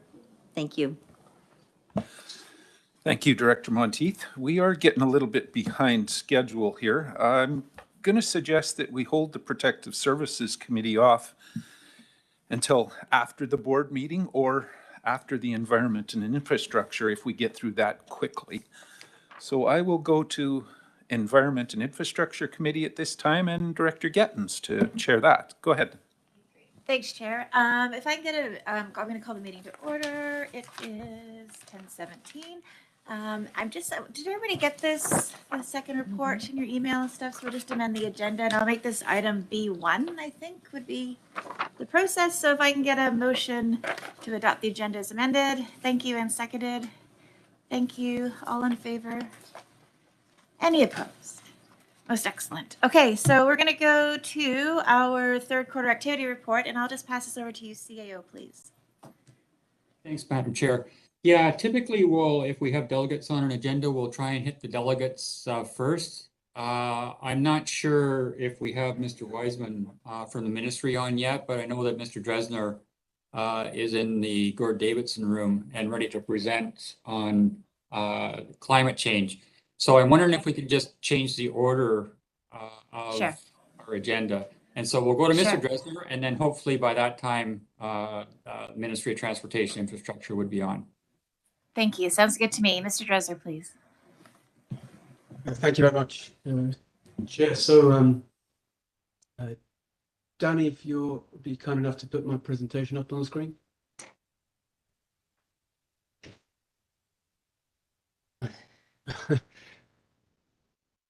There it is. Okay. So many of you will be familiar with this slide. This is the various areas of work that I've been working on. We're going to be providing an update today on this. Next slide, please. So one of the things that I've done for the last across the last year and a half is completed 13 different energy assessments on the buildings that you can see here, and the result of those is 10-year plans for those buildings with a series of projects which will increase the efficiency of those buildings. That's kind of bringing those buildings up to a kind of 30% on average energy efficiency improvement. And I know you haven't necessarily seen those reports yet, but putting them all together, we end up with some really large savings that we can be recognized across the entire portfolio of RDOS buildings and some of the buildings from some of our municipalities too. I'll go to the next slide, please. I just wanted to highlight two large custom projects that I've been working on. Firstly, the wastewater treatment plant. We received a 100% funded study from Fortis BC that looked at worth $31,900, and that looked at various major upgrades of equipment there. And that report identified an additional $40,000 of incentives for replacing some of that equipment. Some of those projects have already been completed, and we're already reaping the benefits of those upgrades. The photo you can see on the right is Rena Seppen, the utilities foreman there, along with some staff from Fortis BC. Everyone's all smiles because Rena likes getting additional incentives to do her replacement projects, and Fortis like incentivizing these kind of projects. So that was a really successful project, and there's still a few elements that are ongoing where we'll be getting additional incentives in. And I also wanted to highlight Oliver Recreation Centre, where again we received a fully funded custom energy efficiency study for worth $38,950 by a specialist in ice arenas, and that's identified $44,000 of additional incentives which Fortis and Clean BC are happy to provide. So there are some major investments taking place, and we're getting support to find the most efficient ways of doing those currently. Next slide, please. Yeah, just wanted to highlight some of the other projects I've been working on corporate energy. So 3 heat pumps have been installed at Narramada Library, Similkameen Recreation Centre, and the Narramada Senior Centre, each earning rebates, and that was to replace failing or faltering existing equipment. The study has been completed and the tender packages have been prepared for the roof of 101 Martin Street. The rooftop units are due for replacement, and that tender package is going out this month with a view to a 2023 install. It's going to be a much more efficient system that's going to be going in, and it's going to have improved air filtration for virus mitigation as well in the future. But that's yeah, that tender package is ready to go, and it'll be posted out very shortly. I also completed 2 studies on the West Bench water treatment facility, and that was in response to some complaints about faltering streetlights, and we identified that the lack of variable frequency drives was in fact causing those power surges that was causing that those streetlights to falter. So putting in more efficient equipment is in fact going to be solving another problem as well as providing paybacks. And just as for example, so you have a sense of scale, this office building here at 101 Martin Street uses around the same amount of energy as that one water treatment building. So those pumps use a lot of energy, and getting more efficient pumps in will have large savings, and we saw some gas tax deployed in that case for those upgrades. Next slide, please. So moving on to fleet. We've been monitoring 38 vehicles for 5 months now with devices that have been looking at where they go and how long their journeys are. The preliminary results are in, and we're going to cover that on the next slide. We've also kicked off a consultation for community electric vehicle charging locations with Watt Consulting, and working with a number of the municipalities on that, including Oliver, Princeton, Summerland, and Penticton. And it's going to give a really full view of where we should be putting these community EV charging assets, where the demand is, and where we've got the capacity to put them in place. And that complements a funding application that I worked on and submitted to Enercan, which is for those EV chargers. And we're hopeful that we'll be getting good news on that, and we hear in December whether that funding is going to come in, which will be a huge support to actually deploying some EV charging infrastructure in the regional district. We've now completed the Narramada public EV fast chargers, and some of the learnings that community services got from those projects will be really helpful if we've got a lot of new EV chargers to put in going forward. So yeah, so if we can go to the next slide, please. I just wanted to share with you a preliminary slide from the fleet study. And I'm sorry if this is a bit small. The general, what you're seeing is the new information is that the average RDOS fleet vehicle travels 64 kilometers in any given 24-hour cycle. And what you're seeing on the left is that, well, the electrical equivalent vehicles are often more expensive at a sticker price. Once you factor in the costs of fuel, cost of maintenance, total ownership cost over a 12-year vehicle life cycle, You can see those numbers on the left quickly get a lot higher for those vehicles. So the vehicle in red, which is the Ford Ranger and the Ford F-150, well, they're cheaper at the start. Total cost of ownership is much more expensive, and you only have to get past 22 kilometers a day for that kind of break-even point to occur. And we're in general traveling much further than that, 64 kilometers. So the calculations we have are that we'll be delivering 22 kilometers in operational savings over a 12-year life cycle for where it is appropriate to be putting those vehicles in. So just a little preview, the full report will be coming out. Obviously, it's not suitable for every vehicle, and obviously not every vehicle is not up for renewal right now. But yeah, that's a preview of some of the numbers that have been crunched in terms of total cost of ownership savings. So moving on, Danny, if we can have the next slide, please. Thank you. So on the renewable natural gas side, we were successful in raising $20,000 for a site study for 1313 Greyback, and that has been looking specifically at the opportunities for waste to energy generation on that site, study of paybacks and GHG savings from implementing various alternative generation options. So that's been a real benefit to have that study added to our existing work on looking at options for Greyback, and that report will be brought by engineering and Mr. Reader to committees in due course. But just wanted to highlight that that's a contribution that's been made to review the opportunities for renewable natural gas generation. Next slide, please. As many of you might be aware, we've been working with Properate to provide community energy on a community energy pilot. We've created the renewable energy efficiency map.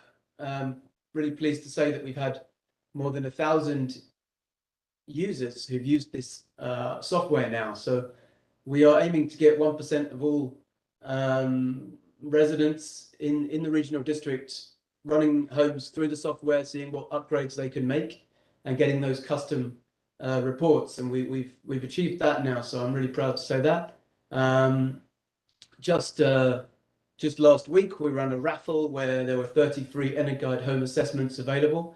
And we're going to be using those EnerGuide assessments, which is a full home visit and assessment, to be checking on the accuracy of the Properate software. The winners were informed this morning. That raffle is now closed, and those assessments are going to be taking place in the next 2 months. And we'll do the final assessments on the Properate software by the end of the year. But on its own terms, it's been successful.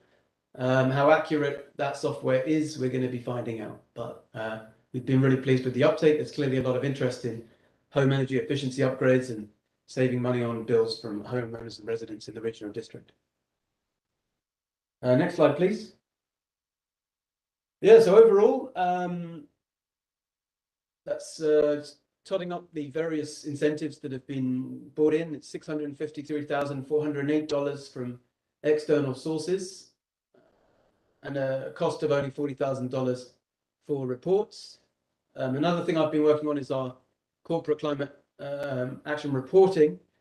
That led to $27,000 of CARET funding in 2021 and $122,000 in 2022 from the local government climate action program that's replaced CARET. That's a total revenue brought in of $802,517, and that money's been really useful in mapping our future climate action work and providing some of the reports and some of the upgrades that we've already discussed. So next slide, please. So looking forward, you've been familiar with this, the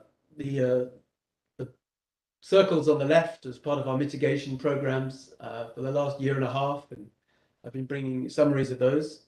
But very much coming down the pipe is adaptation, and that includes extreme heat, flooding, wildfire, water shortages, habitat loss, and food security. And we've been aware of all of these for a long time, and the province now has a strategy for dealing with that, and I want to get to speaking about that in a moment, but that's very much what the future holds for climate change management in this region. So next slide, please.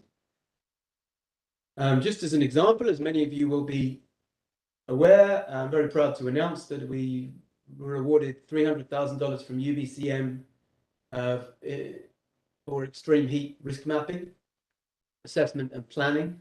And that was the combined bid that the RDOS led for 10 communities and 4 bands. And I'd like to take the opportunity to thank mayors and everyone else who helped shepherd those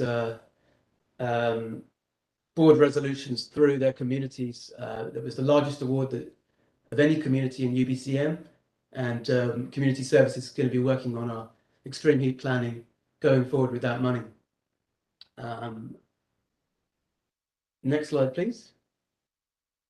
Yeah, just to very, very briefly summarize and remind you what that funding is for. It's for facility review of our rec centers, ice arenas, and other community facilities to make sure that they can be suitable for cooling centers and how to adapt them if they're not.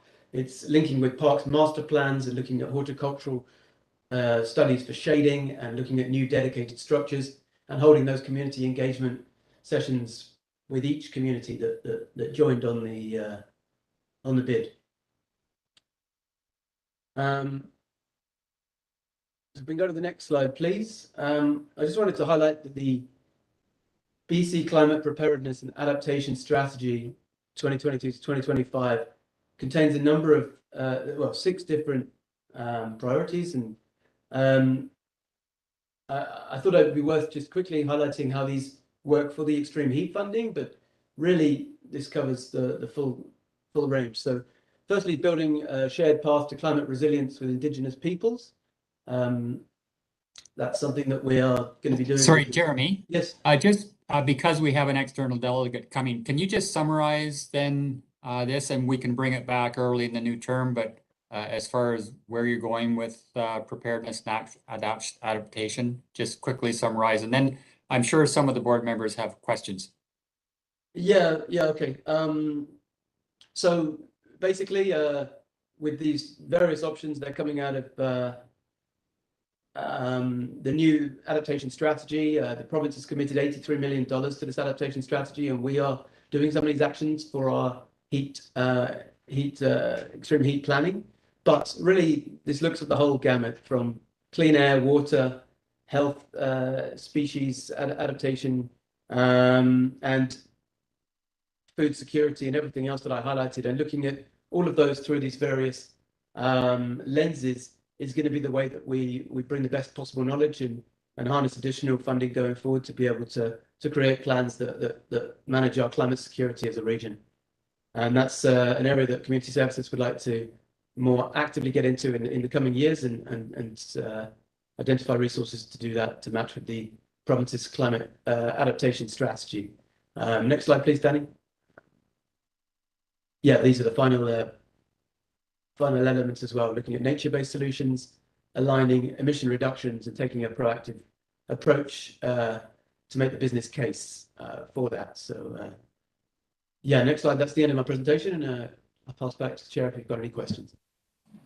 Thanks, Jeremy. I just want to confirm, is Modi on now? Okay, Jeff is here. Are there any questions right now? There are. I'd like to go to Jeff. We've got 2 questions for Jeff and then come back to this conversation. Do you mind holding your question? I don't mind holding my question at all. Okay, thank you. Do you mind if just CAO, can we just go to Jeff? Because I know he's been waiting for a bit, and then we'll come back to Jeremy if you've got time to wait. Is that okay? We should do CAO? that. Thank you. Okay, CAO, I'll go over to you to introduce Jeff. Okay, so we work closely with the Ministry of Transportation and Infrastructure, and they have agreed that they would come on a regular basis to provide an update on their plans for the regional district, but then also to answer any questions that our members may have. So we should go right to Mr. Wiseman, and he can take over. Okay, thanks, CAO. Hi, Jeff. Sorry for being late. I think you've got a copy of the questions. Is that? He's just on mute. You have one too? Okay. And you have one too? Okay. Jeff, can you hear us okay? Just give him a sec.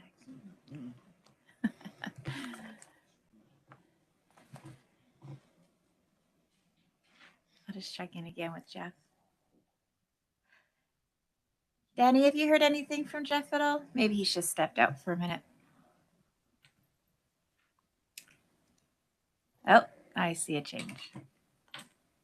Hi, Jeff. Where'd he go? Okay. He's not getting in, is he? No. Okay, well, while we do that, we'll go over to you, Director Olbrich, and you can give your question to Jeremy, if Jeremy, you're prepared for that, and then we'll get back to Jeff after this one. Go ahead, Director Olbrich. Thank you very much to the chair and through the chair to Jeremy.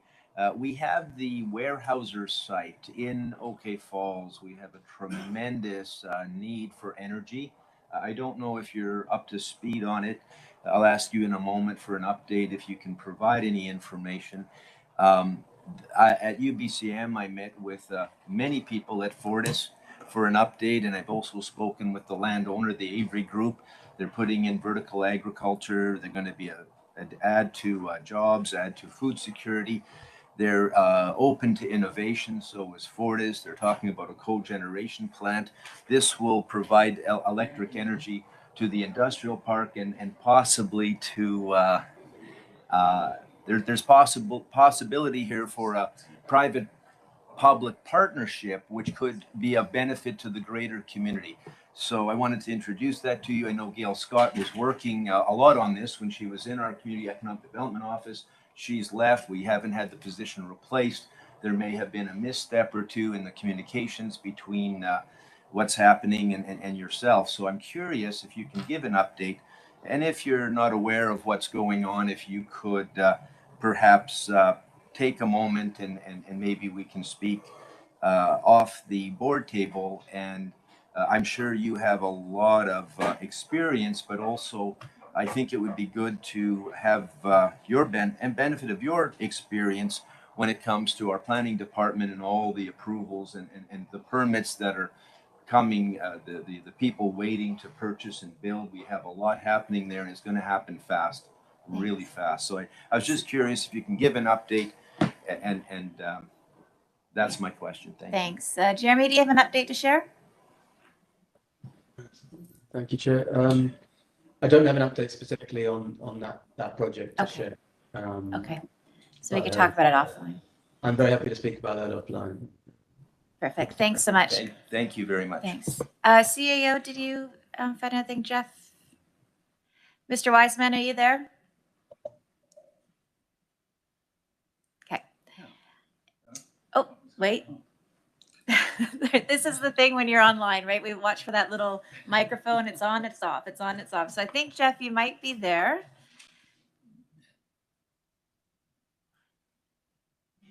Maybe. Oh, that's too bad. Somebody phone? Yeah, Danny, is there a solution we can provide? Do you think, like, can we call or? Okay. Okay, I'm going to go back then, Jeremy, just to put you on the spot again. Are there any questions for Jeremy, please? Sorry, Jeremy. No, I don't see any online either. Oh, go ahead, Director Monteith. Sorry, through the chair, Jeremy, if we could also connect, I would like to follow up about that conversation we had with Twin Lakes and their request for EV station. Perfect, Jeremy. You're okay to follow up on that? Yes, I'm happy to follow up on that. Thank you. Excellent. Any other questions for Jeremy in the room, on the screen? I actually don't have a question, but I do have a comment. I think the work that you're doing is so interesting and it's complex, I think, for people. And I think citizens are expecting their local government to come up with some of this work and the solutions that you're doing. So my only comment would be is just if we could somehow figure out how to share this with the citizens so they know what you're doing and the impact of what you're doing. Because I wrote down with your report, with your assessments, and there's these incentives that we can do. And I'm curious, like, what was replaced? What will that mean for citizens going forward? I think you're doing great work, and I just think we need to be able to share that better with our citizens. So just more of a comment that thank you, Jeremy. It's very interesting, and it's good work. Okay, so we're now caught up. So we can go back to the agenda, and then you know what, CAO, maybe we'll go to you for the report, and then if Jeff comes on in the next 15 minutes or so, we can maybe pause and then go to Jeff. Is that okay with you? Sorry, I know it's a bit all over the place. Yeah, that's fine, Madam Chair.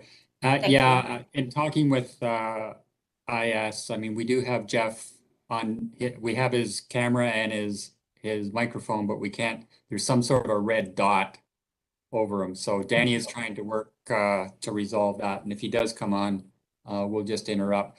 But in the meantime, we do have, sorry?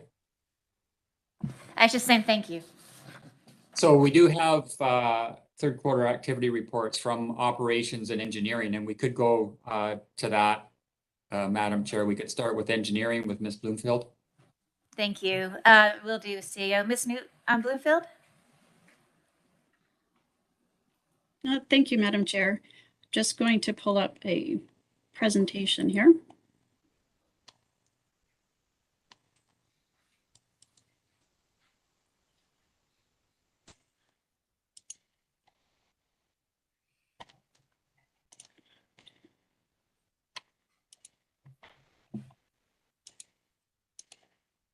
Okay, I don't think that's the right view.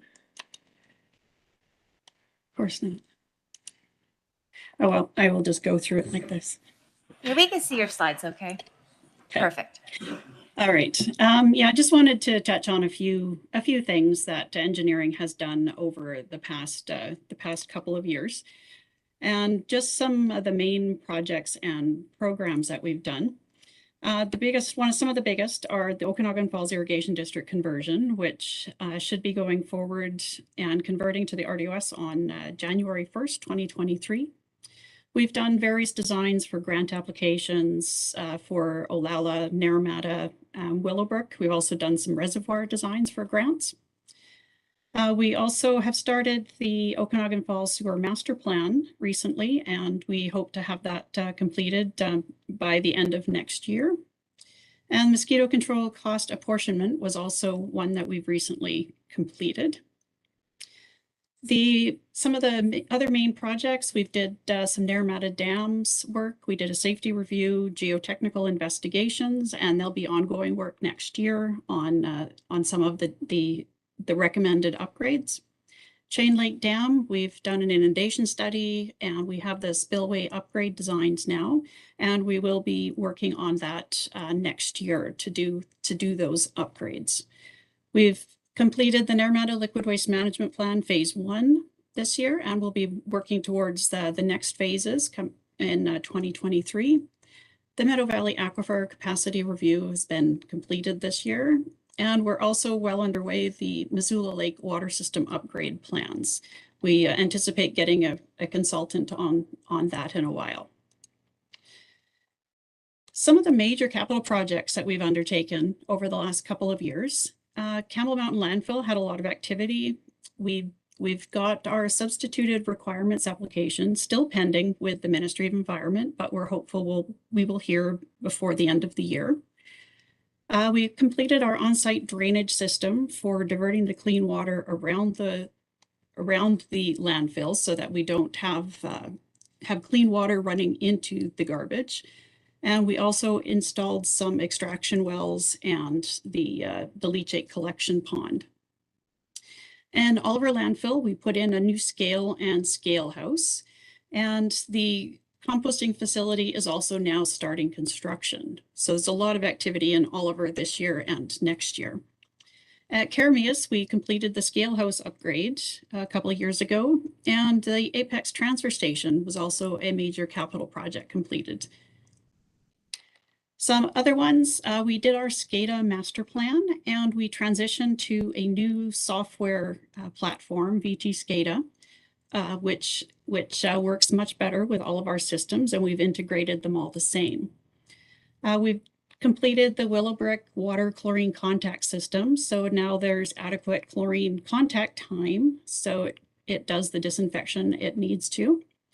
We completed a generator installation at the Olalla water system, so now there's backup power for power failures. And at the Okanagan Falls wastewater treatment plant, we recently completed the solids processing system, which is the centrifuge. and the polishing wetland. I just wanted to go in a little bit more, I've got to show some pictures about the wetland. So this is a overview of the wetland from last year.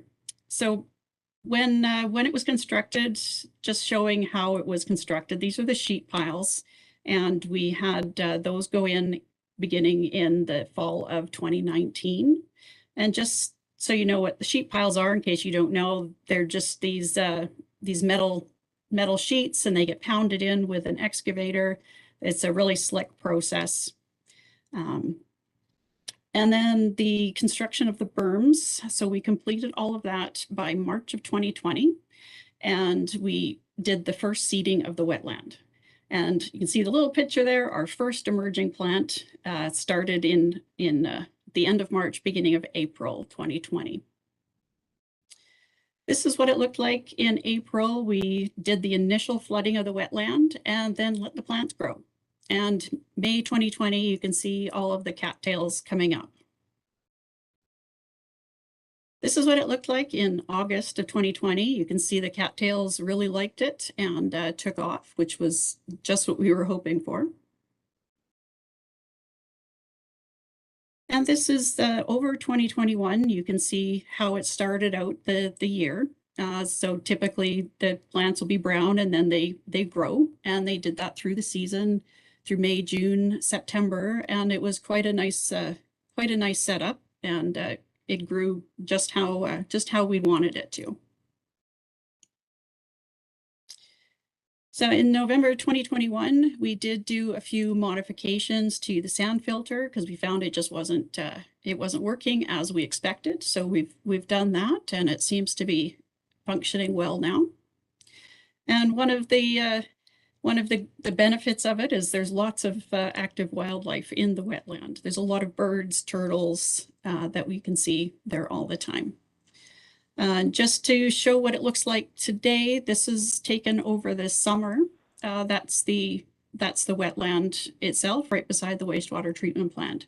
And we expect it to be in operation from early April to late September each year. And that was just a very brief look at the treatment plant there. Whoops. There we go. Okay. Is that the end of your presentation? Yes, that was the end of my presentation. All right, Didn't thanks. mean to actually close it. I appreciate the photos. It was interesting to see. Again, just because I see the microphone is off for Jeff Weisman. Oh, we have him on the phone. Okay, I'm sorry, Ms. Bloomfield, but if you wouldn't mind just waiting, we'll hold questions. I'm going to go to Jeff because we've got about 6 minutes left in this meeting, but I'm going to just pass it over to you, Jeff, because I know you've got 2 questions in front of you and I got 2 questions in the boardroom. So welcome, Mr. Weisman. Sorry for the delay. No problem. Thank you for the invite. Sorry, the WebEx didn't work out here.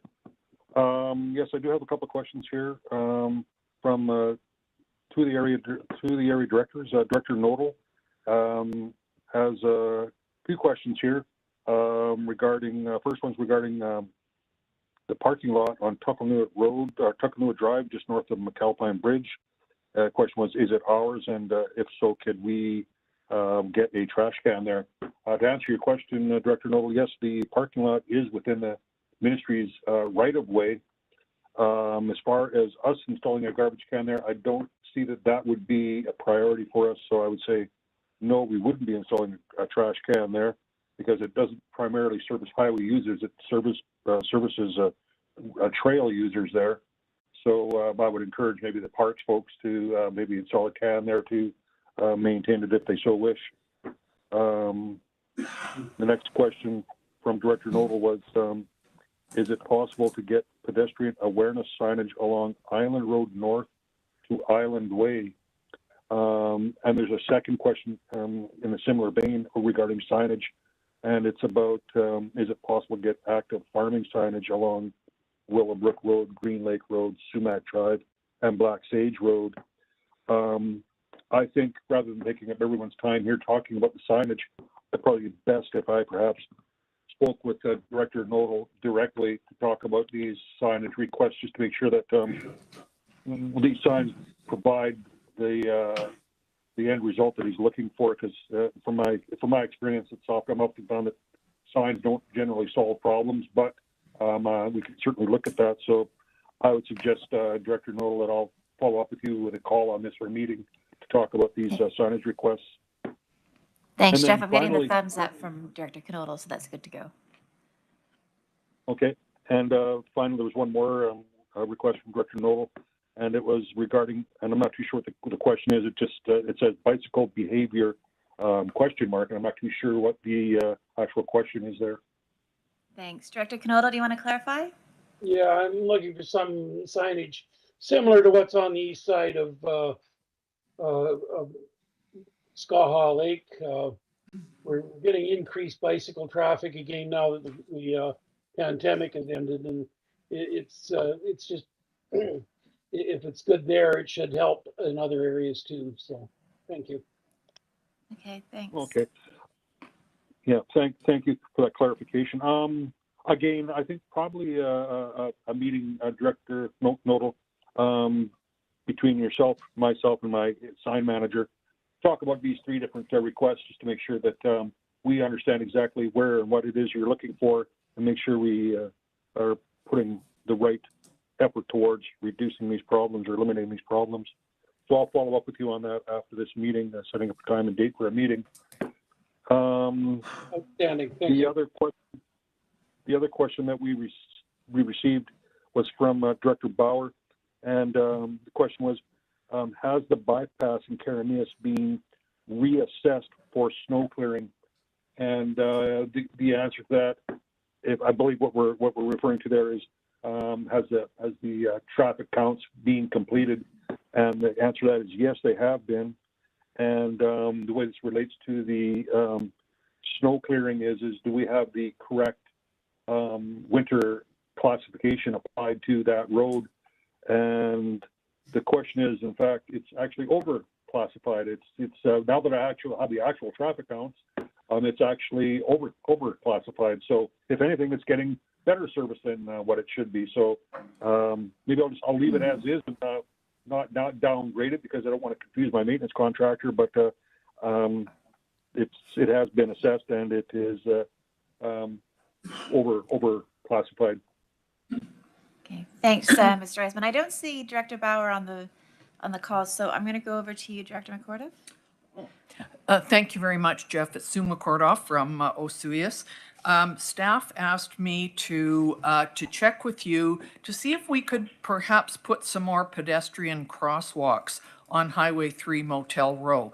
There certainly have been concerns about people running across the street where there is not a sidewalk. And we'd like to have a conversation with you and have a look at that again, if that's okay. And the other thing that we're concerned about is that we're really encouraging bike travel, and we have completed some bike paths close to the highway.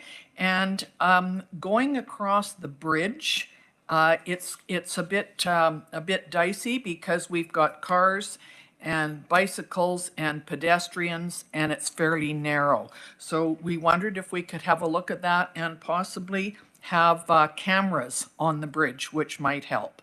So would you be able to get back to our town staff to have a look at some of those issues? Thanks. Mr. Weisman? I sure can, Director McCorduff, or Mayor McCorduff.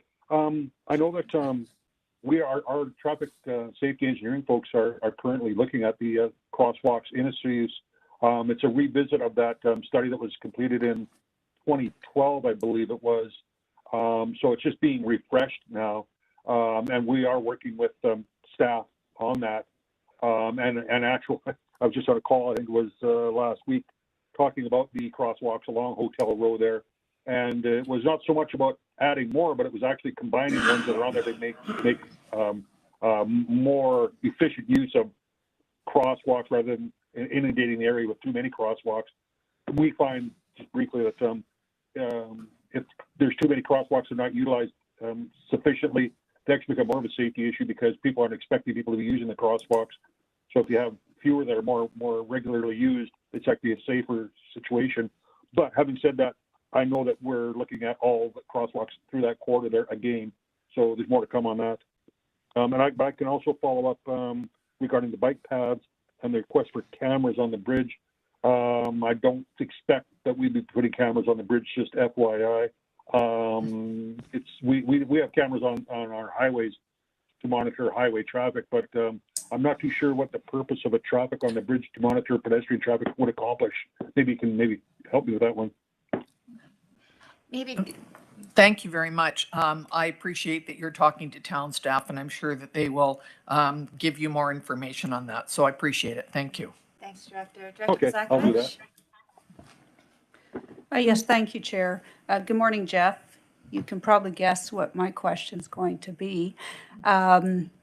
Developments and stormwater management. As you know, we've got some issues again in Naramata, in particular with the Vista Outlook development. So I sort of have two questions. One, several years ago, we had the issues out of Kettle Ridge and the Outlook area to the south with stormwater drainage. And the ministry did talk about a plan of a design plan to take stormwater right down to the lake. So one, I'm wondering how that plan is coming and when we can expect to actually see work being done, physical work being done. And two, I'm wondering, is there two locations as part of that plan? So is there a south drainage plan and a north? And if there's a north one, would that include tying into the Outlook Vista development? Thank you. Certainly. Yeah.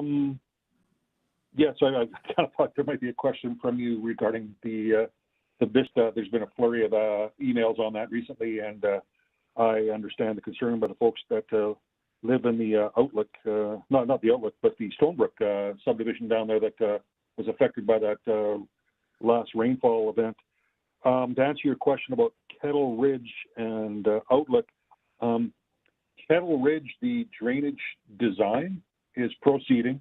It's relatively, it's a large scale drainage system.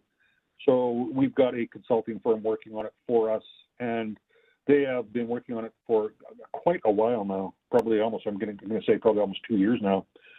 I know that they are working to try and secure properties right now. I think they've secured one property successfully that's required for the drainage alignment from Gammon Road down through to all the way to Okanagan Lake. And I think there's potentially three more properties downstream that have yet to be acquired, and the properties folks are working on that. The design itself is also still being fine-tuned, in so much as there's been some recent developments and changes to the climate adaptation requirements for drainage and upsizing of structures to account for that, and there's been some different calculations applied to that, just different methods. So they've had to redo the drainage calculations to come up with the proper pipe sizes. Along with that, they're also looking at what types of structures or outlets and treatment to have at the lake itself, whether it be a submerged pipe or whether it be a control structure or a structure at above ground. So again, working with property owners to see what would be acceptable by them. I expect, all things being equal, we could potentially see construction starting next year, possibly. That's optimistic, but there's a few hurdles to overcome yet that I'm not too sure if they'll be showstoppers or not, but I'd say optimistically that could be the plan there. The Outlook development is a strata development, and it may, and I underline may, tie into the Kettle Ridge outlet design. Kettle Ridge is separate from Outlook. Kettle Ridge is a fee simple subdivision, whereas Outlook is a strata. Outlook, therefore, has private drainage that really doesn't rightly belong within a public system. So they may have to deal with water on their own, but that's still being discussed with the strata folks. The Vista development is still in the works, but its drainage actually goes not towards where the Kettle Ridge or Outlook water may go. Vista actually goes into the Arawana Creek system, so it's separate from the Kettle Ridge and or Outlook system. No, thank you for that update, Jeff. Thank you. Are there any other questions before we let Mr. Weissman go? I don't see any. Thanks very much, Jeff. I appreciate that. And sorry for all the confusion earlier, but thank you so much for coming. thanks, So folks. with that, thanks, Jeff. With that, Chair, it's 11 o'clock. So do we want to pause for the rest of this? It said we've got another staff report to get through. Oh, do you want to do that now, or do you want to do it at the end of the next meeting? I think we should pause and complete it at the end. Thank you. Mr. Reader, do you mind coming back at the end of the board meeting? We'll go through your report then, please. That's fine. Thank you. Thank you. Okay, so if I can get a motion to adjourn. We'll just recess. Recess. We're going to recess the meeting. Thank you. Yeah. Over to you, Chair. Okay, thank you, Director Gettins. We will call the regular Regional District Okanagan-Smilkameen Board meeting to order. A reminder, anything coming off the consent agenda, this is your opportunity to remove anything off the consent agenda if there's a desire to do so. I'm not seeing any hands there. So looking for a motion to adopt the agenda. Moved, seconded. Thank you. All those in favor? Any opposed? Motion carries. That brings us to consent agenda corporate issues. Looking for a motion on that. Moved, seconded. Thank you. All in favor? Perfect. Any opposed? Motion carries. Over to consent agenda development services. Motion on this one to adopt. Moved, seconded. Thank you. All in favor? Thank you. Any opposed? Motion carries. That brings us down to B, development services, B1, DVP in electoral area E, CAO. Thanks, Mr. Chair. This is a height variance for an accessory dwelling in the Kettle Ridge subdivision. And it's to go from the permitted 4.5 meters up to 8.4 meters. This is a steep slope development, and the accessory dwelling is designed to fit into the slope, and we didn't believe it had any impact on the neighbors, so we're recommending that be approved, Mr. Chair. Okay, thank you. I'll go to Director Kozakovich. Yes, thank you, Chair. Looking at the letters that have come in, we can see that there's one letter for this, one against, and one requesting more information. So based on this, I'd like to make an alternate recommendation. I think that I'd like to have the APC consider this application, review it, and make a recommendation back to the board. So my motion is to refer out to the APC committee. Okay, you're moving that to seconder. Thank you. Any discussion on this? Seeing no hands, that would be a rural vote. All those in favor? Thank you. Any opposed? Motion carries. DVP in electoral area I, again to the CAO. Thanks, Mr. Chair. So this is a variance application for another accessory dwelling on White Lake Road. And it's to go from a reduction in a side yard from 4.5 meters to 1.07. And this is to avoid a wetland. And we did have a contrary opinion from the fire department. They were concerned about the reduction of the side yard so that typically a building is required to have access for fire on 3 sides. So this would reduce that. But we looked at it. It is in sort of a remote area, and we're recommending it be approved. Okay, thank you. I'll go to Director Monteith. And to the chair, I'd like to make the administrative recommendation, please. Okay, you're moving it. Is there a seconder? Thank you. Discussion on it? Don't see any hands. Again, this is a rural vote. I'll call the question. All in favor? Thank you. Any opposed? Motion carries. Down to B3, a temporary use permit in electoral area C, CAO. Yeah, this is an application to put a park model trailer onto a residential lot. Sort of an elder care situation for the father. And it'd be for full year occupation. And we're concerned from a safety point of view with regards to using a trailer for full time occupation. So we're recommending that this be denied, Mr. Chair. Okay, thank you. I'll go to Director Knodel. Thank you. And I'd like to make the alternative recommendation. This has gone in front of our APC. We kind of like the direction this is going. It's not a permanent structure. The sewerage would be tied into the house, which is a 4-bedroom house, if I remember right, with 2 occupants. So we wouldn't have a sewerage overload situation. Again, this is an elderly person that would be resigned to an institution.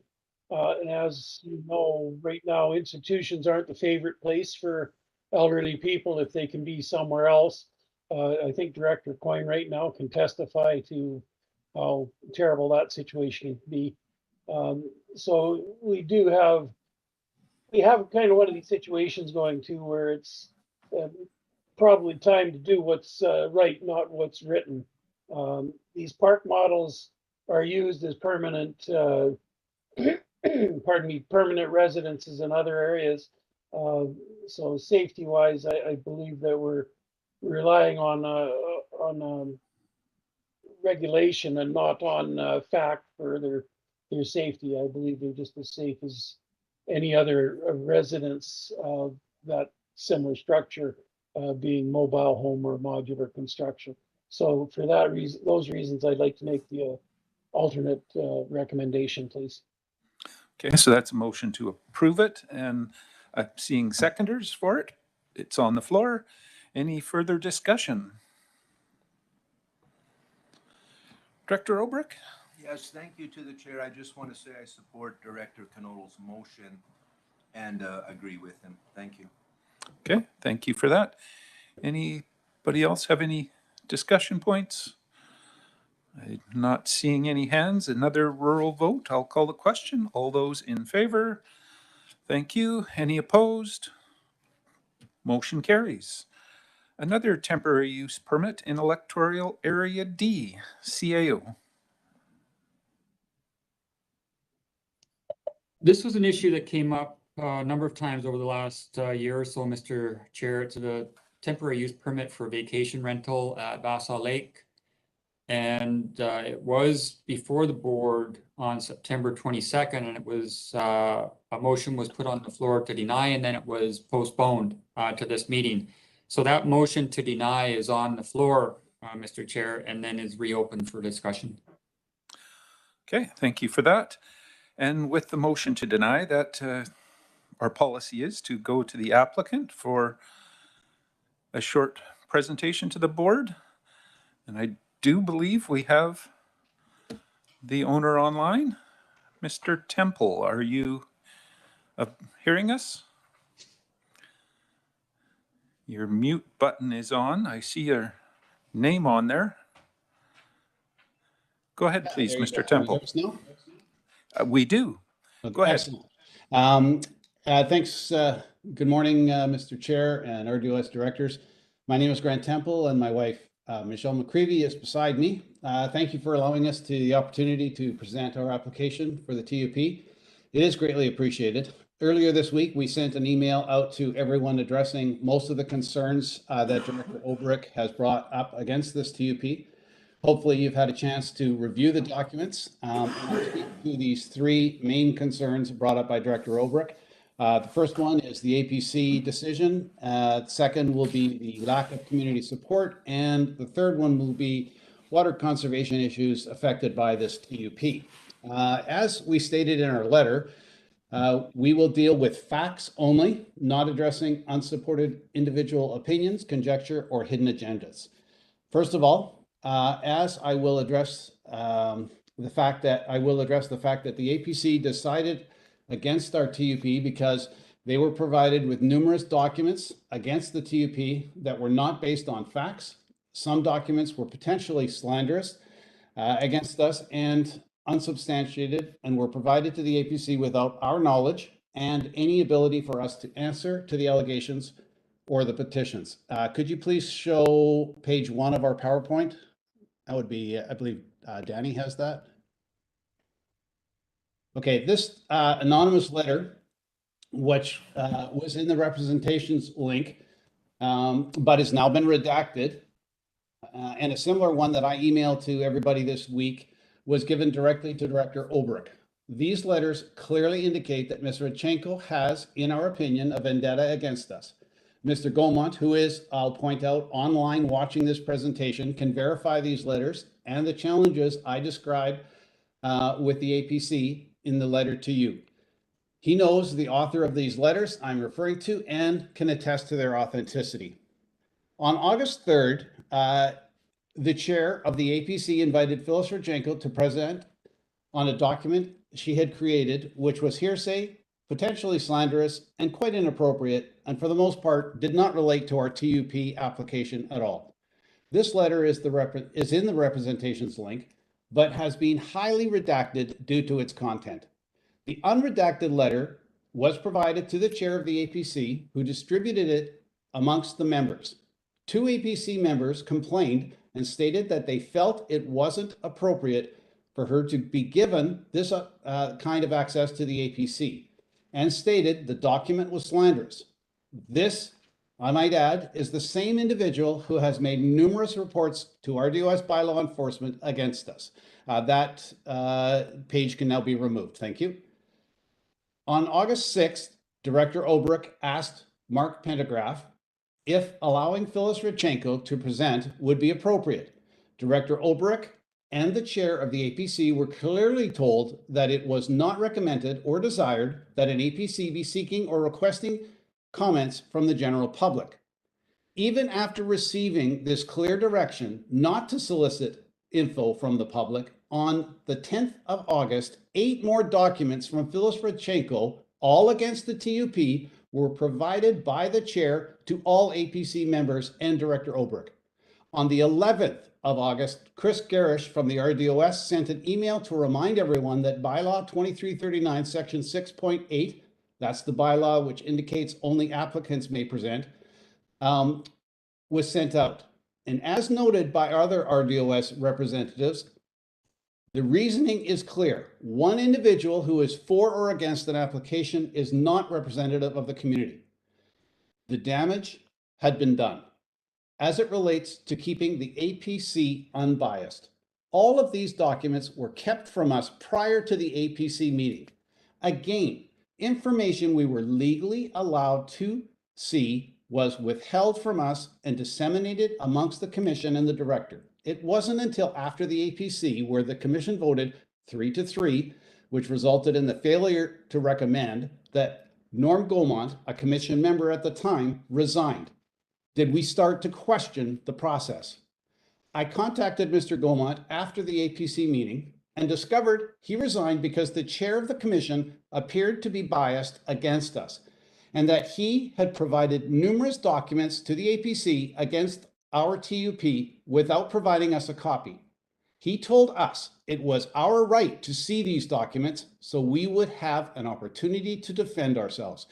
It became obvious to him that the documents had biased some of the commission members against the TUP when the chair, Doug Lychek, held one of the documents in his hand while questioning us. He then informed me he wasn't allowed to give us a copy due to APC and RDOS privacy regulations. We had to apply to the RDOS Legislative Services using the Freedom of Information and Privacy Act to obtain these documents that were sent out prior to the APC meeting. We have since received the documents via our FOIPA request, and one document by Phyllis Rodchenko, and she wanted to present this to the APC, had very little to do with our TUP. I will therefore not waste RDOS board time addressing each and every point. However, I did send it out to the board. If you do have a question relating to that document, please let me know after the presentation. Could you show page 2 of the presentation now, please?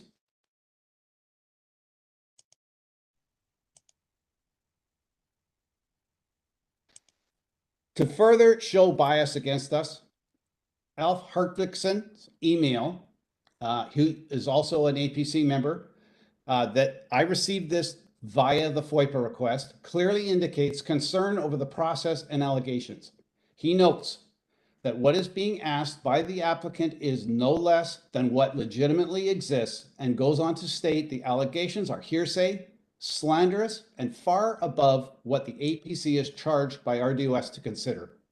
Therefore, the APC's failure to provide a recommendation should not bear weight in the disposition of this TUP application today, since the whole process was flawed and biased against us. You can remove page 2. Thank you. The second concern Director Obrecht repeats is that there is a lot of community concern against this TUP. He emphasized this point at the APC meeting in conjunction with the community meeting where Ms. Redchenko and her husband were the only residents to object to us, and it was all regarding the water issue. I will demonstrate through a petition I created how a large majority of the residents either support or are neutral as it relates to this TUP. There is a small minority who have legitimate concerns, and I will address those concerns as well. Regarding vacation rentals, I found many neighbors were in favor as long as we followed the basic RDOS regulations. You can show pages 3 through 5, that's the petition, and stop at the actual map. While you're looking at the quick pages 3 through 5, basically it's no more than 6 individuals. You can't have RVs or campers, households restricted to the main building, monitoring the noise, and making sure that parking is to be designated spots only. All right, so we created a petition asking for community support based on RDOS regulations that we agreed to abide by. The actual signatures are redacted in the representations link, but available through legislative services if needed. When you look at the map, green represents the signatures or letters from 23 out of 41 households that signed the petition or sent letters of support. That's 56%. Yellow, 9 out of 41 lots, 22% can be identified as households that wish to stay neutral or abstain from signing the petition. And finally, red, which shows 9 out of 41 lots, 22% as homes that sent a letter into RDOS or told us that they did not want a vacation rental on the lake. 78% of our community either approved in writing or abstained. It should be noted that at least 4 individuals who submitted letters of support or signed our petition for our application had complaints made against them to the RDOS relating to their bed and breakfast operations or vacation rentals. The map can now be removed. With community support clearly not the issue, let's move to the issue that a minority of people discussed with us, and that is in the representations. Director Obrecht's final concern regarding our permit and why it should be denied is the serious nature of water conservation and how this TUP directly impacts water consumption. It is important to note that there are no meters at the residences of anyone on Vassal Lake. Therefore, it is impossible to ascertain who is disproportionately using the water within our community. There has been a boil water advisory for over 2 years, but this is now being dealt with new chlorination and UV systems being installed, and has no bearing to the TUP application, other than we need to make sure our guests are well aware. There have been multiple studies on the issues of whether vacation rentals use more water than permanent residents. Could you show page 7 now, please? In 2021, a 3-year study from East Sound, Washington State, using water meters, found that the fact that there is no difference, the very last page, the very last paragraph. You will also note that this report speaks to an unauthorized and flawed study that failed to make differences between seasonal occupied and full-time occupied residences, which gave skewed and misleading results. Page 8 now, please. In this chart, which comes from that actual study, it clearly indicates that in 2019, vacation rentals used more water. But if you look at 2020 and 2021, which are circled in red, you will see that the water usage is the same. I phoned East Sound Water Board, and they informed me that a campaign to limit irrigation helped to reduce the overuse. Page 8 can be removed. As identified in the actual East Sound study, irrigation causes the greatest overuse of water and restrictions are the simplest solution. In our case, we do not use drinking water to irrigate our property as we irrigate legally directly out of the lake. Could you show page 9? This is a recently released water study by True Consulting, which was done on our well system this month, and it clearly indicates that irrigation is the largest user and does not mention vacation rentals at all. If you look at the star, where the star is located, it states that the reservoir is capable of buffering peak hour demand in the system, which is its primary function. The well report also indicates the well could have a larger pump to compensate for UV restrictions. Can you show page 10? Page 2 of this report, which was commissioned by the Vassal Lake Improvement District, VLID, our community water board, clearly indicates the well is operating as designed and can be more efficient with a larger pump or installing meters to monitor. Nowhere in the report does it identify any one person or group contributing to it. You can now show page 12. So most importantly, the VLID Water Board recommendations to the RDOS regarding our TUP state 4 conditions. We have no concerns with the first 3 conditions, but the 4th was added without all of the trustees' knowledge and does not fall within their mandate. Number 1, the boil water until chlorination. We don't have an issue with that. We have our own UV system. VLID must impose further irrigation or can, that's okay. RDOS is responsible for ensuring TUP follow regulations. That's their job.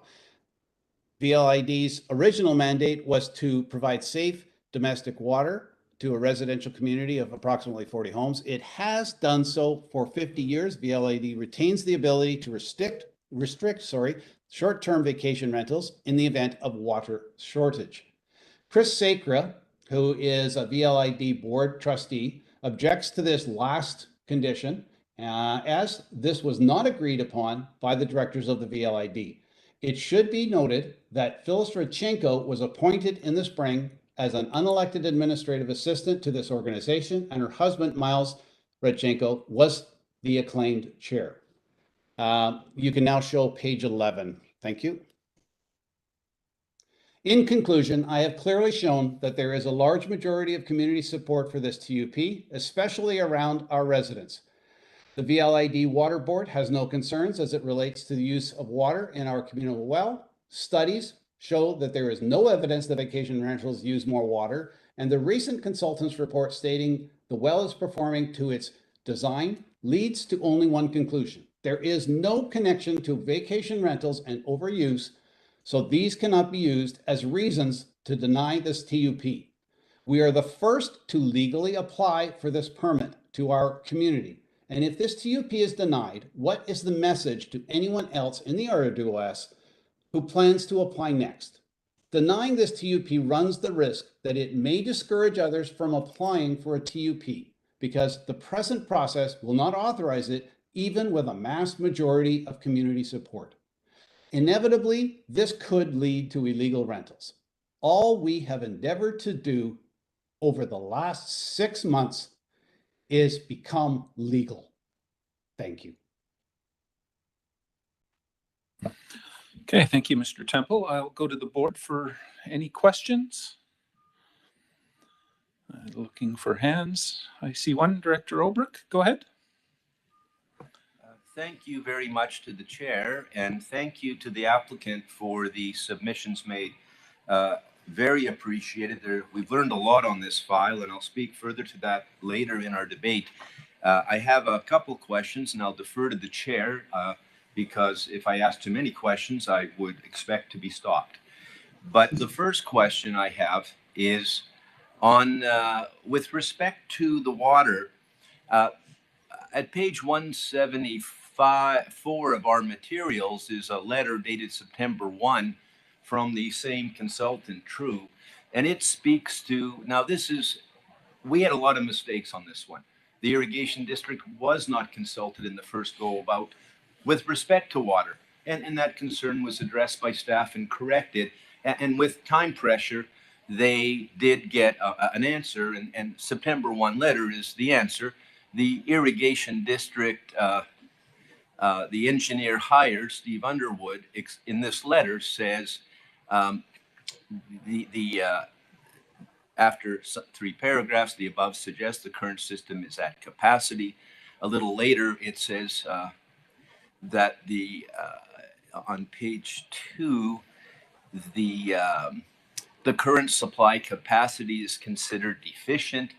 There's boil waters, there's water concerns. We all know at this board, Mr. Norm Gaumont in 2017 brought forth concern on behalf of the Vassal Lake Stewardship Society, which resulted, there were threats made, but the result was the wetland project that we heard about from Lisa Bloomfield. That was from there. And we've had other objections from this community when we had other applications for development on the same waterfront, the Don Lloyd property, and the stories go on.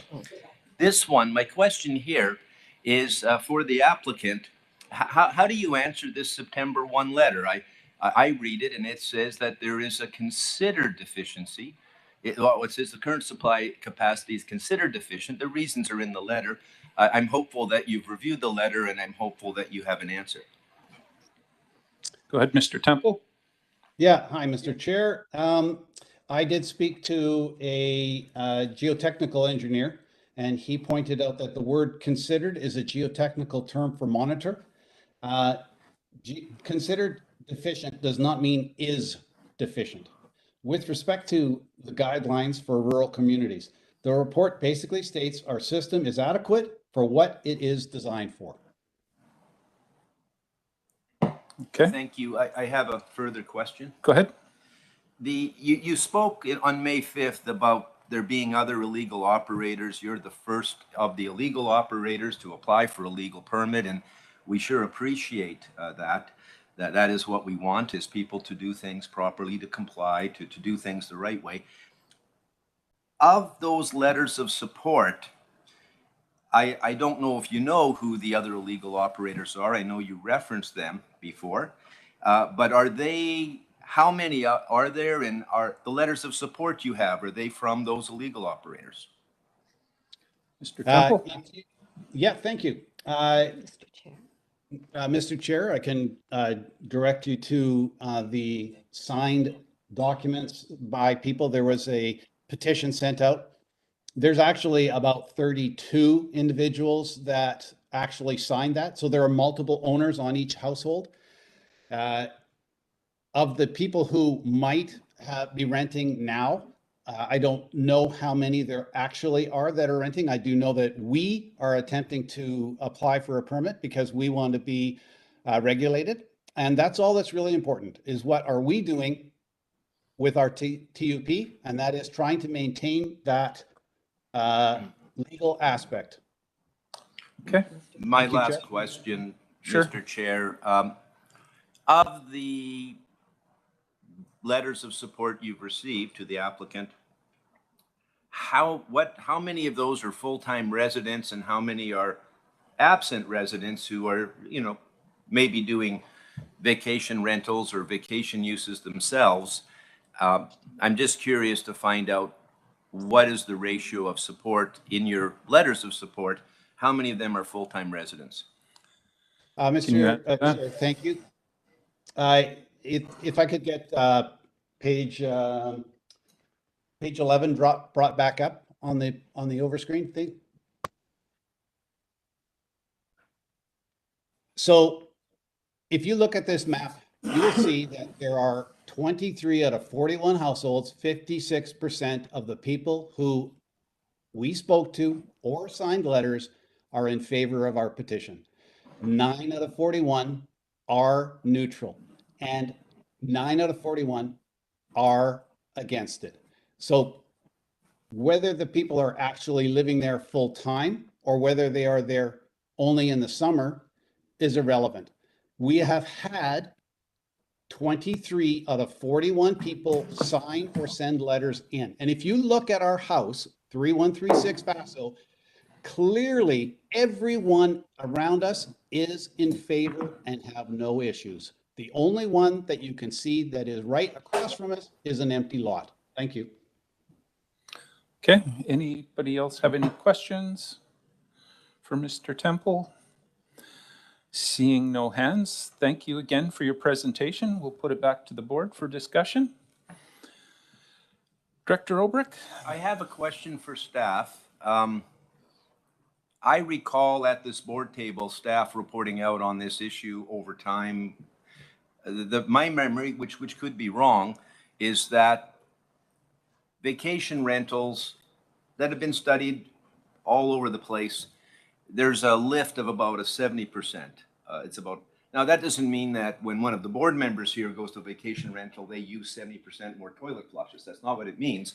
But this is an average among many users. People, you know, when I'm on holiday, we take showers and we do laundry and we enjoy our holiday time.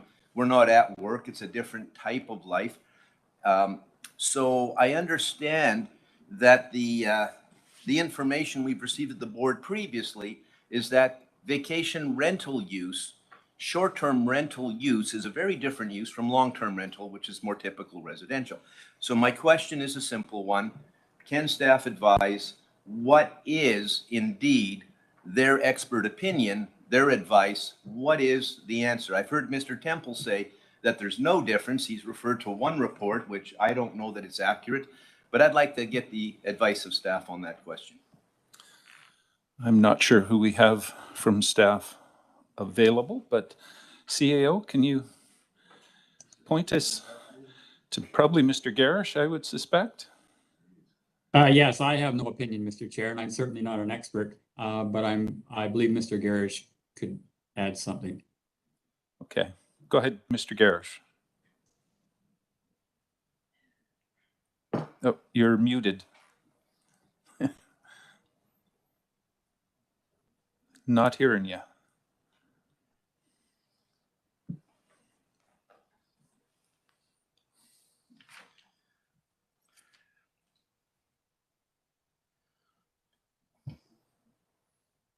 Technical difficulties.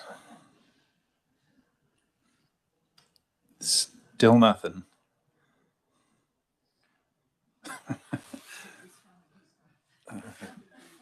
He's putting on the running shoes. This is the old running shoe network. Yeah. I don't know that we have a mic. Ah.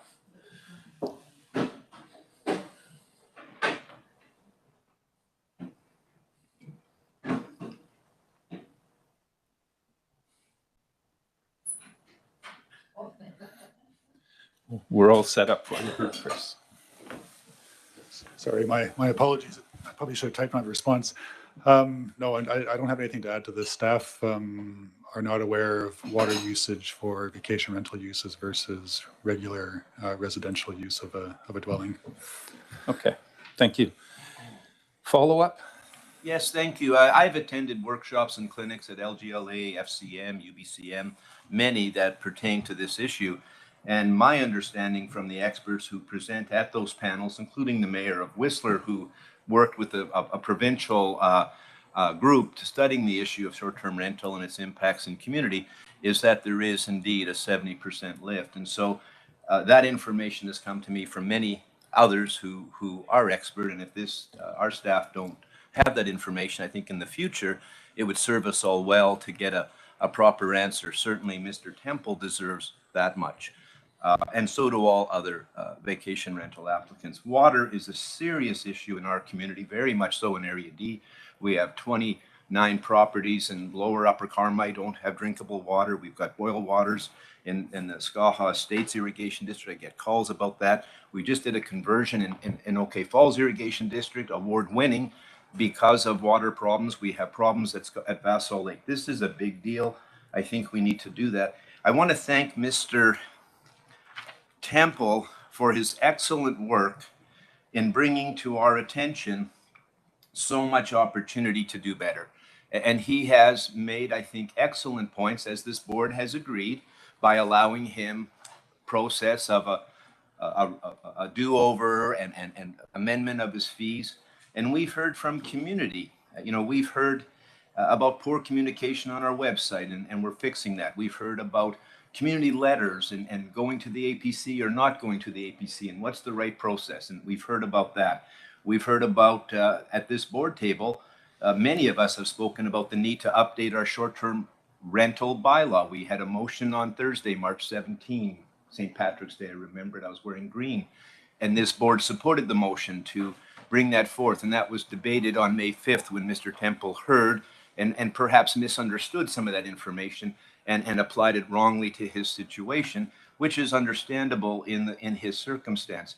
We have a challenge here finding a balance between private property owners, environmental issues, water stress, and challenges with a shift from a residential use, a long-term residential use, to what is really a business use.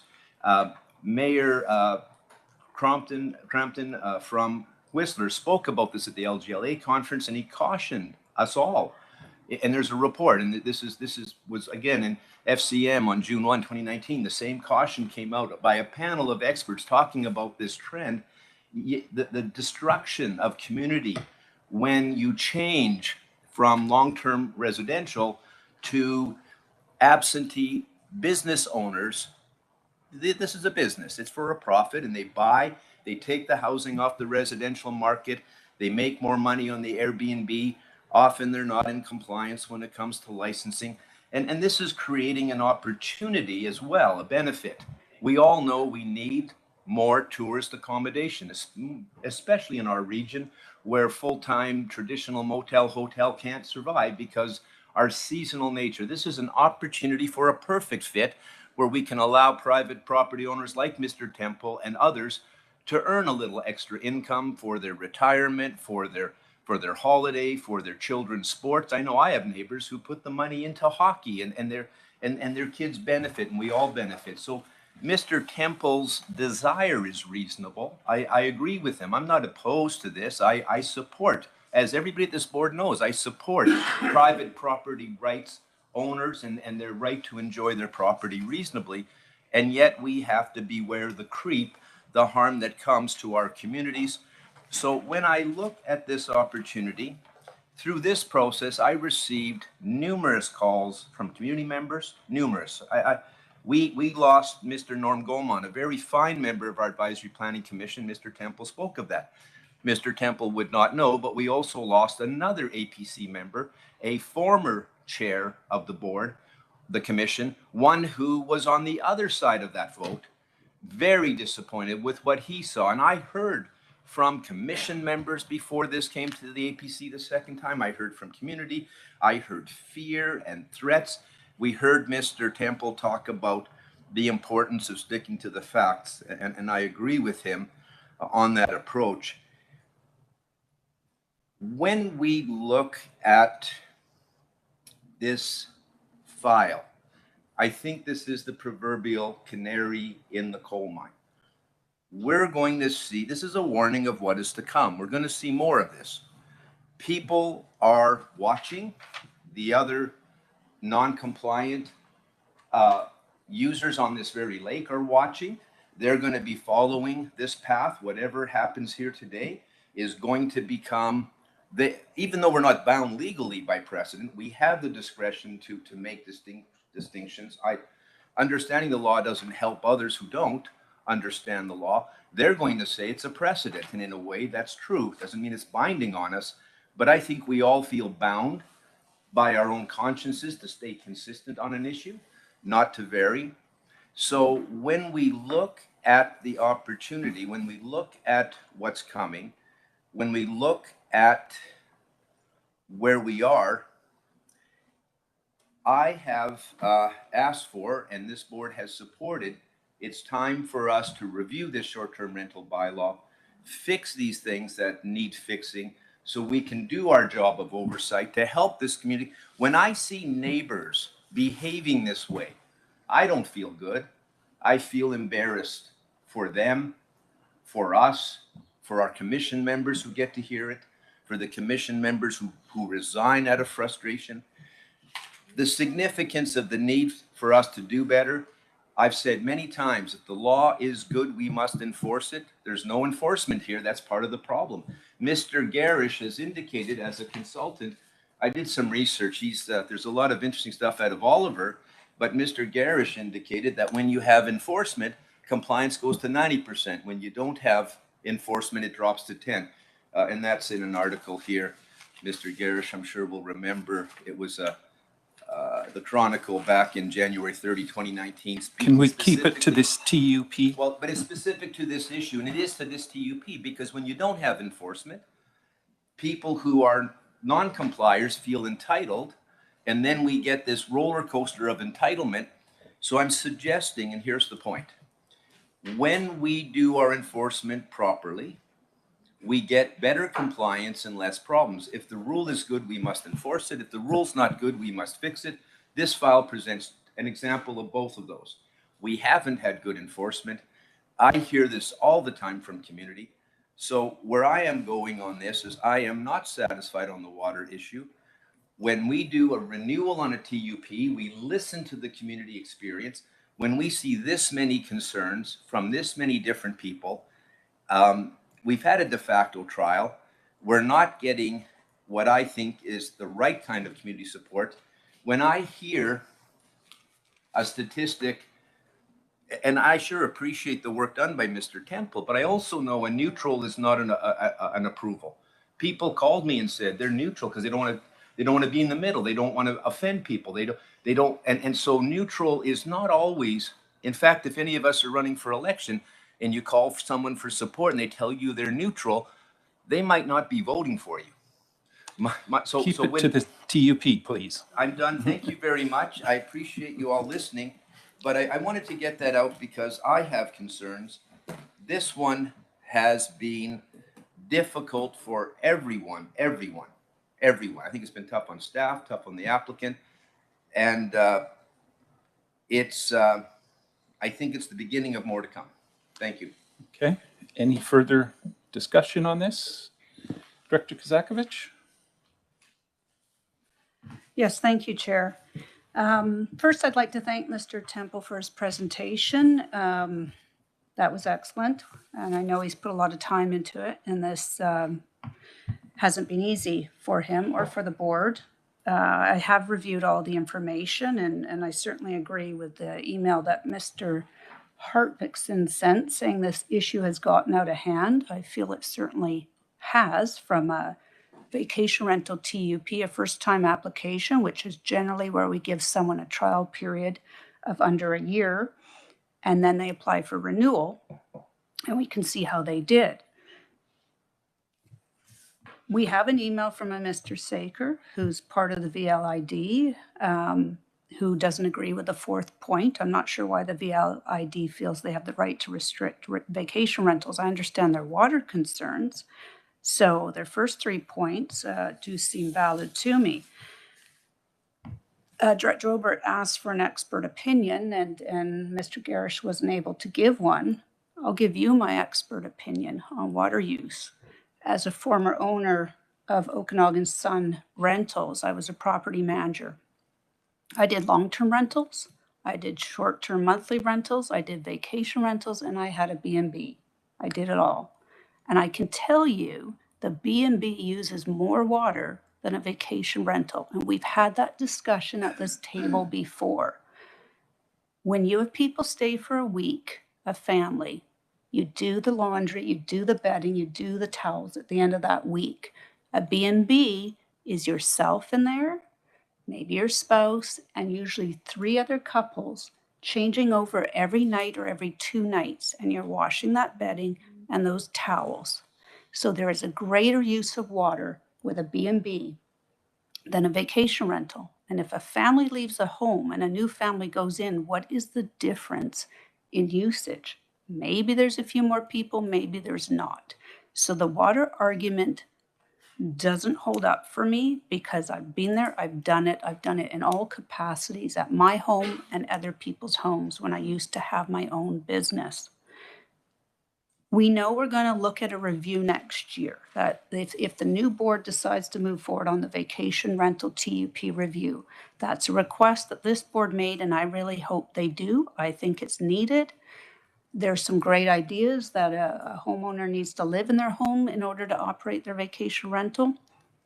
We'll see where that goes, but that's not here now. We have to deal with what our permit allows right now. And right now, this applicant has applied following the correct process to get the first-time permit. I'm in support of that. I will be voting against the recommendation to deny. And if they're successful with what they've done and they reapply at the end of next year, we'll have feedback. The board will know. We'll know if they did a good job or not. Or maybe the vacation rental permit process would have been revised and updated where it wouldn't even allow for that to occur. But we can't predict that now. We need to work with what we've got, and I therefore support this first TUP. Thank you. Okay. I see a hand from Director Coyne Jr. Go ahead, please. Thank you. Although I don't have a vote in this, I'm extremely concerned about the entire way that this has been handled. The way that there's a breakdown in this community, I think, is troublesome. The fact that, as Director Kozakovich just pointed out, I mean, he's done everything he's supposed to do. And Mr. Temple presented a very well presented argument on his behalf, and I'm concerned. And if I did have a vote, I would vote against this recommendation. I think he's done what he's supposed to do. And I believe strongly that there is a bigger issue here, and we need to follow our process, and our process is one that should be fair to the property owner. And I don't feel that that's happening right now. Thank you. Okay. Director Knodel, I see a hand from you. Thank you, and through the chair, I'd like to thank Director Kozakovich for so eloquently putting all the points that I would put forward also. I, in my personal business, did some work on this well water supply a few years back, and there was never any concern from the general contractor on supply for that community. That doesn't mean it can't happen, but at that time it was considered strong, but just had to be managed. And that's with all water systems, they have to be properly protected. As to the rest of this, I also agree with Director Kozakovich. We have a current policy. What will be the policy is something in the future, but this current policy does allow for an actual look at what will happen if there are issues in one season.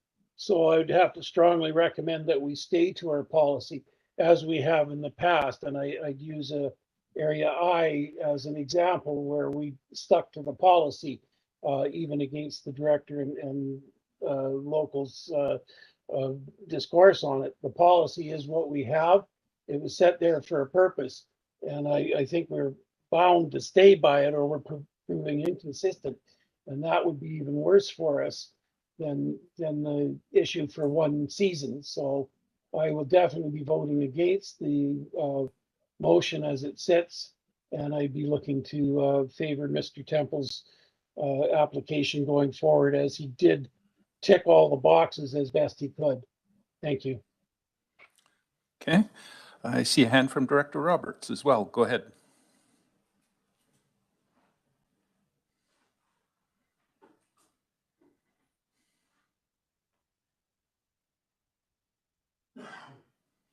I just sent it to chat. I'm not sure my mic's on and off. We're hearing you right now. Okay, thanks. Yeah, I believe this is the reason why we have a TUP process. And as stated before, Director Kozakovich statements are spot on. Water and conservation is incredibly important to me in my area, and as well it is with all of us. I think this is an opportunity, as Director Obrick had stated, and to do things better when we come to reevaluating, as we've stated in our that we're going to do in regards to our processes in vacation rentals.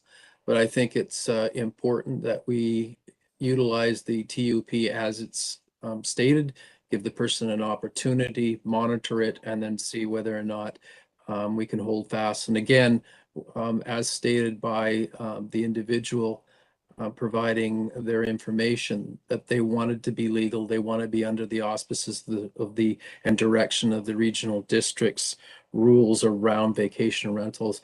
And let's hope that this is the direction that we go, so that we can get more people into the fold and that we can work for a better future in regards to these kinds of vacation rentals. Thank you. Okay. Director Monteith, go ahead. To the chair, I also want to bring up a point of the APC. And I do feel that there might be some education opportunity to through when we establish our APCs in the next term, on how information is received, what their role and responsibility is, and whether they can receive those external information. Because I do know in conversations, my APC talked about having a badge and being able to go to a home with a TUP or an application and have those conversations with neighbors. Like, what is their authority? Where does that sit, and where does that help them make information?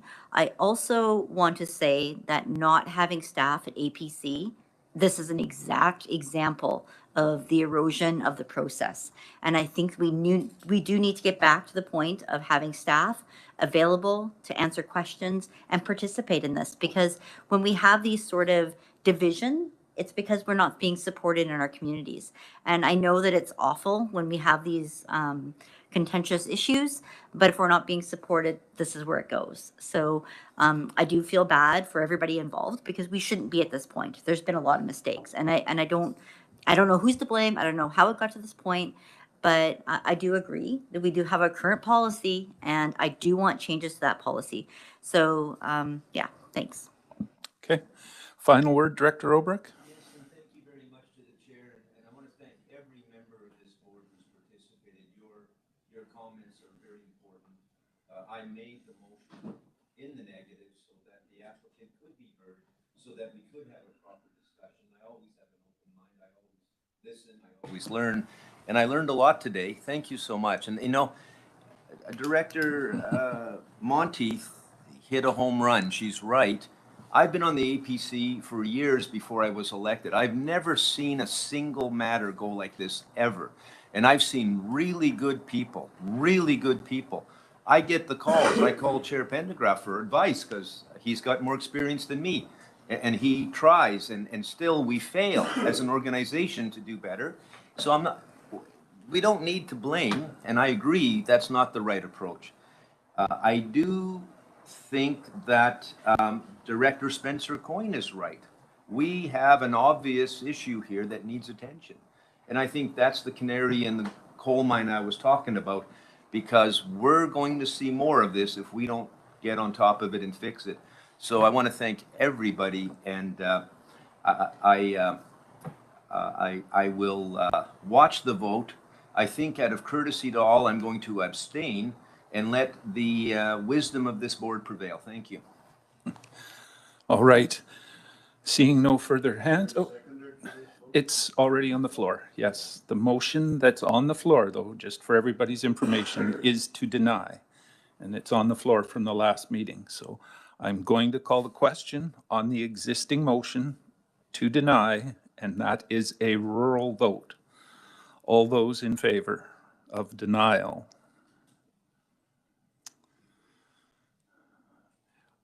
Seeing no hands there, all those opposed?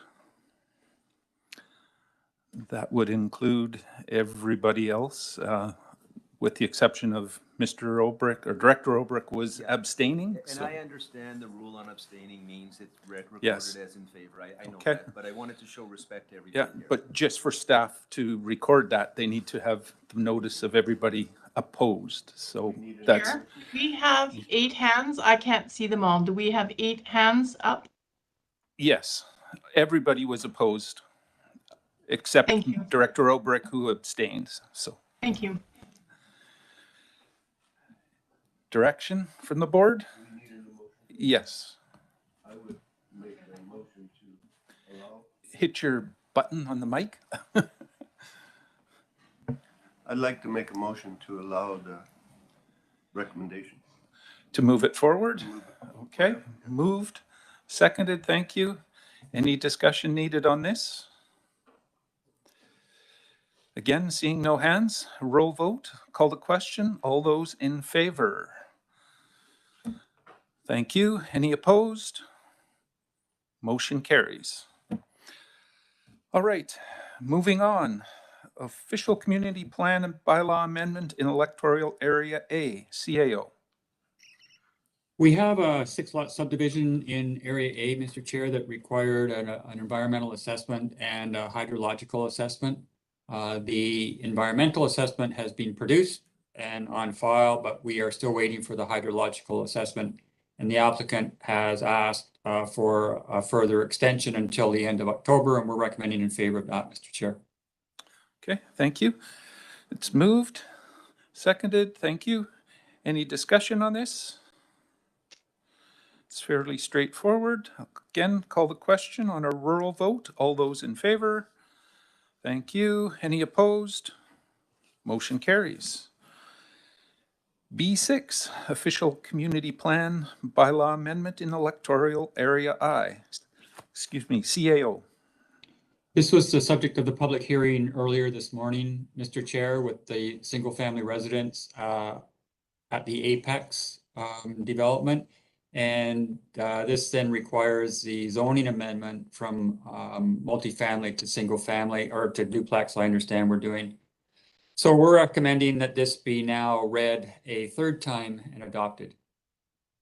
Okay, thank you. I'll go to Director Monteith. Thank you. I'd like to make the administrative recommendation, please. Okay, so it's moved, seconded, thank you. Discussion on this? Seeing no hands, another rural vote. All those in favor? Thank you. Any opposed? Motion carries. B7, down to the noise control bylaw, CAO. Yeah, two-part resolution on this, Mr. Chair. The first is that we consolidate our existing noise control bylaws and that we produce a change in the regulations for them. And this is now ready for adoption. And that is the participant vote, Mr. Chair. Okay, so looking for a motion on that first part for the participants from the noise control. Moved and seconded, thank you. Any discussion on that? Seeing no hands, participants vote. All those in favor? Thank you. Any opposed? Motion carries. And the second part of that is a corporate vote. Looking for a motion to adopt. Moved, seconded, thank you. Discussion on this? Seeing no hands, I'll call the question. All those in favor? Thank you. Any opposed? Motion carries. That takes us down to Public Works. CAO, that's a statutory right-of-way. This is a renewal, Mr. Chair. This was an old right-of-way that we inherited from the Naramata Irrigation District that has since expired. And we need to submit an application with a board resolution in order to renew that. So we're recommending that we go ahead and submit that application, Mr. Chair. All right, I'll go to Director Kozakovich. Yes, thank you, Chair. I move the administrative recommendation. Moved and seconded, thank you. Any discussion on this? Don't think I'm seeing any hands. This is a corporate vote. All those in favor? Thank you very much. Any opposed? Motion carries. Over to Finance. D1, Property Tax Exemption, CAO. Local governments have the authority to exempt properties from taxes if they meet certain criteria, Mr. Chair. We have a list that's attached to the report, and I don't believe there are any changes since the previous year, but if so, not very many. So we are recommending that we give this bylaw first, second, third reading and adopt it, Mr. Chair. Okay, thank you. Looking for direction on this one? This is someone willing to make this motion? Moved, seconded, thank you. Any discussion on this? This is kind of an annual occurrence. I don't believe there's any changes from the past. Oh, Director sorry there, Robertson. Director Roberts, go ahead. Let's hope the mic works again. I hear you. Uh, just a query for staff moving forward. I believe that the Elks are changing their society, so I'm not sure if they will eventually be fitting in or whether or not it's the same or if it's just a name change because it's becoming the Karamias Rodeo Association versus the Elks. So I believe that they may be disengaging themselves from the Elks organization, and that may provide changes. And I don't know if it's already happened formally, but I know it's starting to come out in some of the material moving forward. So might be something we need to look at. Thank you. Okay. Keep that in mind. I'm not sure if that's something we can deal with at this second. Any further discussion? Again, this is a corporate vote. Call the question. All those in favor? Thank you. Any opposed? Motion carries. D2, Purchasing and Sales Policy Amendment, CAO. We presented a significant change to the purchasing and sales policy on August 18th at committee, Mr. Chair, and we had some amendments that we made to that and then produced it at the board on September 22nd. And it was subsequently deferred to this meeting in order to have consultation with fire departments. So we've done that now, Mr. Chair, and this is back now for adoption as amended. Okay, thank you. Direction on this? Moved. A seconder. Thank you. Any discussion? Don't believe I'm seeing any hands. Again, this is a corporate vote, so all those in favor? Thank you. Any opposed? Motion carries. Brings us down to CAO reports. A verbal update from the CAO. Go ahead. Director Coyne has his hand up, Mr. Chair. Director Coyne, go ahead. Yeah, we missed D1 on that. Yeah, it's not gonna, it's gonna be in, it's going under director's motions. There was a slight change in the order of things, but you're not being skipped over there. It'll be dealt with just slightly down the agenda. Okay. Sorry about that.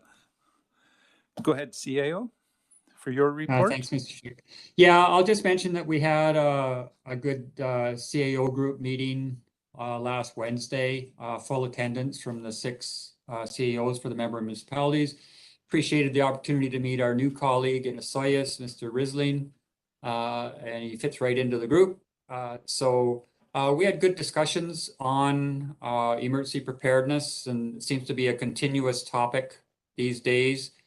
We're still looking at the regional emergency management program, and we have these after action reports stacking up. We have the 2021 fires after action report. We had the atmospheric river after action report. We had our exercise that involved all 6 member municipalities in May of 2022. And we had the Karamias Creek wildfire after action report. We got a whole bunch of really good recommendations, especially as far as the integration between the regional district and the member municipalities. So we're working diligently with our colleagues on that to develop an action plan for 2023 to continue to try and improve how we respond.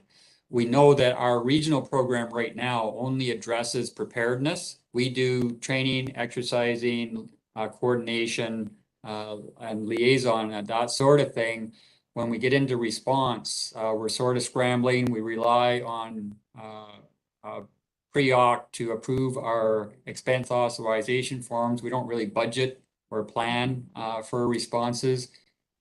And then we certainly don't plan or budget for recovery or mitigation. So enough said on that, but we all understand amongst our group that emergency response has changed significantly over the last few years, and that this the events are of longer duration, they're of more egregious nature, and we need to change the way that we do business on this. So the study that we're going to be doing on the Regional Emergency Management Program is just at the right time. We're really looking forward to the results of that. I went through the terms of reference with our colleagues in the member municipalities, and hope that we get the opportunity to see that soon. It is out for proposals right now, and we'll expect the response on that in 2023. So that is it for me, Mr. Chair. Okay, thank you for your report. Moving on in the agenda, down to other business is the chair's report, and in the middle of elections, there's not much that I can report on at this point, so board representations, nothing for MFA or MIA. They were dealt with, our meetings were at UBCM. Anything from OBWB? Yes, thank you. We had the annual meeting of Okanagan Basin Water Board in Kelowna on September the 10th, I think it was. And I don't think I reported on that one because we've had another one this week.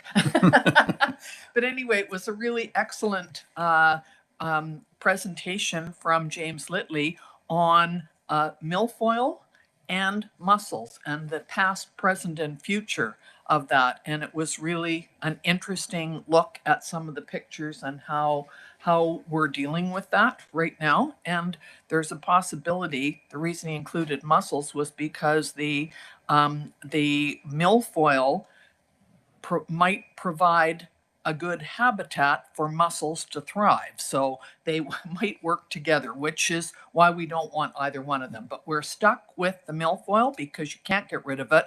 But definitely it's an ongoing trimming and coming up with new harvesters and that type of thing. So we look forward to it. The meeting that we had this week for OBWB was just kind of a final looking at things because it's the last meeting for all of us. So it was attended by most members, and some of them will be retiring and some of them will be continuing on, hopefully. But I'm sure you'll see a new board as soon as, I think the next meeting is not until January because the regional district boards need to identify which 3 new members will be attending. So it's been an interesting 4 years for me as the chair, and I've certainly learned a lot. So thank you. Okay, thank you for that.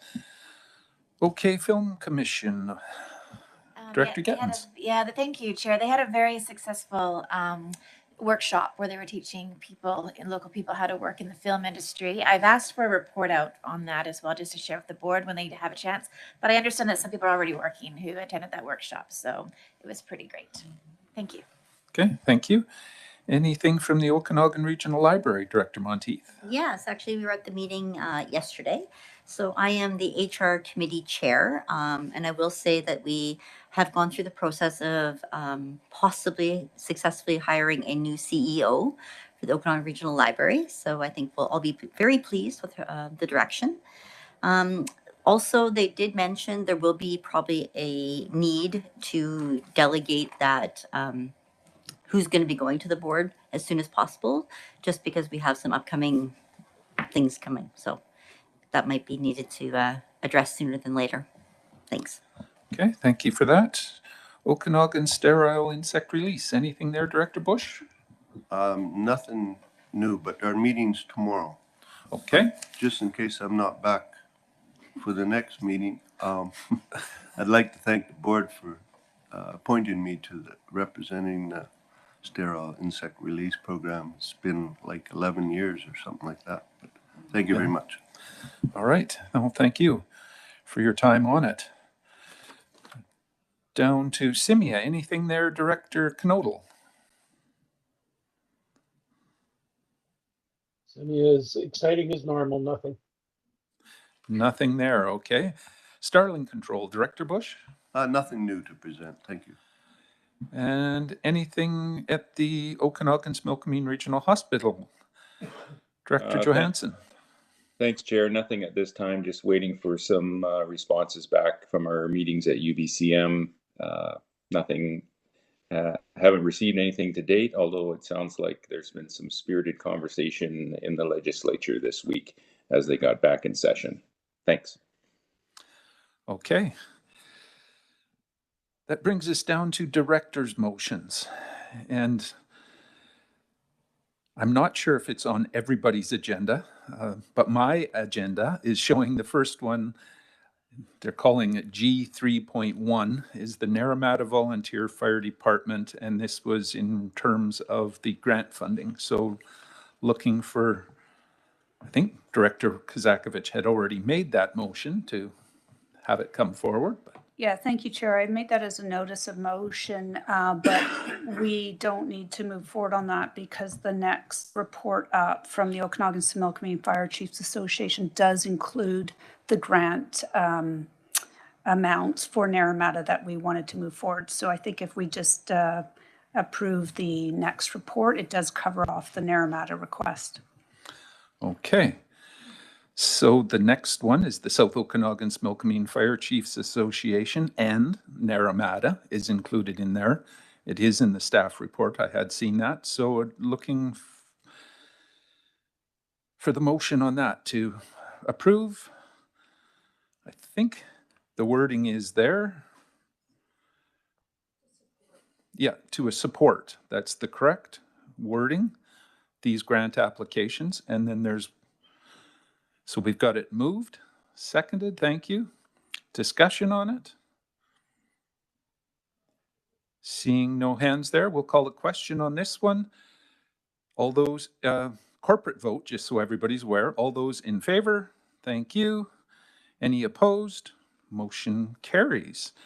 That brings us to the Tulameen Volunteer Fire Department. There was an application that came late from them, and I'll go to Director Coyne for a motion on that one. I think we actually need 3 motions according to my agenda, and that would be a motion Maybe I can just explain that, Mr. Chair. Sure, please, go ahead, CAO. Yeah, so the notice of motion from Director Kazakovich on the Naramata Volunteer Fire Department came forward at the last meeting, so that automatically came forward. We had the report and recommendation in from the Fire Chiefs Association for this 7 fire departments, and that came before the agenda went out, so we were able to get that on. And we have since had a flurry of items come in as late reports that were not on the agenda. So according to our procedure bylaw, we have to first seek approval to put them on the agenda. We then have to seek, so that's section 6.2 of our procedure bylaw, and that requires a special resolution. And then we have to have approval to waive the requirement for a notice of motion so that they can be voted on at this meeting. That's 6.8 of our procedures bylaw, and that requires a special resolution. And then the director that's bringing the report forward can actually move the recommendation. So on this one, it would require Director Coyne for Area H to first of all move that the application to UBCM for the Tulameen Volunteer Fire Department be added to the agenda. If that's approved, then he would have to move that we waive the requirement to vote on it at this meeting, and then he could put forward the motion for the support for the CEPF application. So that's the procedure, and I mentioned that because that now perpetuates for all of these late reports, Mr. Chair. All right. So we'll go to Director Coyne. I'm assuming you would want to move the first part to get it on the agenda? Yes. So Yes, it's I'd like to moved? make- Yes. I gotcha. Seconded? Any discussion on it? This is another application for grant funding, so I will call the question. Corporate, all those in favor? Thank you. Any opposed? Motion carries. The second part of that is to waive the notice of motion. You're moving it, Director Coyne? Yes, please. Seconded, thank you. Any discussion? Seeing none, all those in favor? Thank you. Then, any opposed? Motion carries. The third part of that is the actual motion to support it. You're moving it. Yes, please. A seconder, thank you. Any discussion? Again, corporate, all those in favor? Thank you very much. Any opposed? Motion carries. Then we go down to G34, which is for Area B, and this is Community Works Reserve expenditures for some work in Cobo Park. Same process, Director Bush, you're moving to put it on the agenda? Moved, seconded, thank you. Discussion, seeing none, all those in favor? Thank you. Any opposed? That carries. Then to waive the requirement for notice of motion. I waive the requirement for notice of a motion. Moved, seconded, thank you. All those in favor? Thank you. Any opposed? Motion carries. Down to the actual motion itself, you're moving it? I move the administrative recommendation. Thank you. Any seconded? Thank you. Any discussion? Seeing none. All those in favor? Perfect. Any opposed? That motion carries. G 3.5, and this is the Area H Community Works Reserve Expenditure Funds in the amount of $85,000 to do some work on the Tulameen Volunteer Fire Department. And I think this was the one that Director Coyne was talking about that was formerly in the D section, but a motion to put it on the agenda. I'm sure you're moving it. Moved. Thank you. Seconded. Perfect. All those in favor? Perfect. Any opposed? Motion carries. Then to waive the requirement for the notice of motion. Moved. I see the hand. Thank you. Seconded. Perfect. All those in favor? Thank you. Opposed? Motion carries. And then the actual community works expenditure. You're moving it. Thank you. Seconded. Perfect. All those in favor? Thank you. Any opposed? Motion carries. And one more to go for Area F. This is a lot of motions. Community Works in Area F. Just a case it's not on everybody's agenda. It's more community works for contribution to the Mariposa Park Development Project. So you're moving to move it onto the agenda. Moved, seconded. All those in favor? Thank you. Any opposed? That carries. The second part of that, to waive the notice of motion. Moved, seconded. All those in favor? Thank you very much. Any opposed? That's carried. And the actual bylaw itself, moved, seconded. Thank you. Any opposed? Motion carries. Board members' verbal updates. Well, you have a notice of motion or go ahead.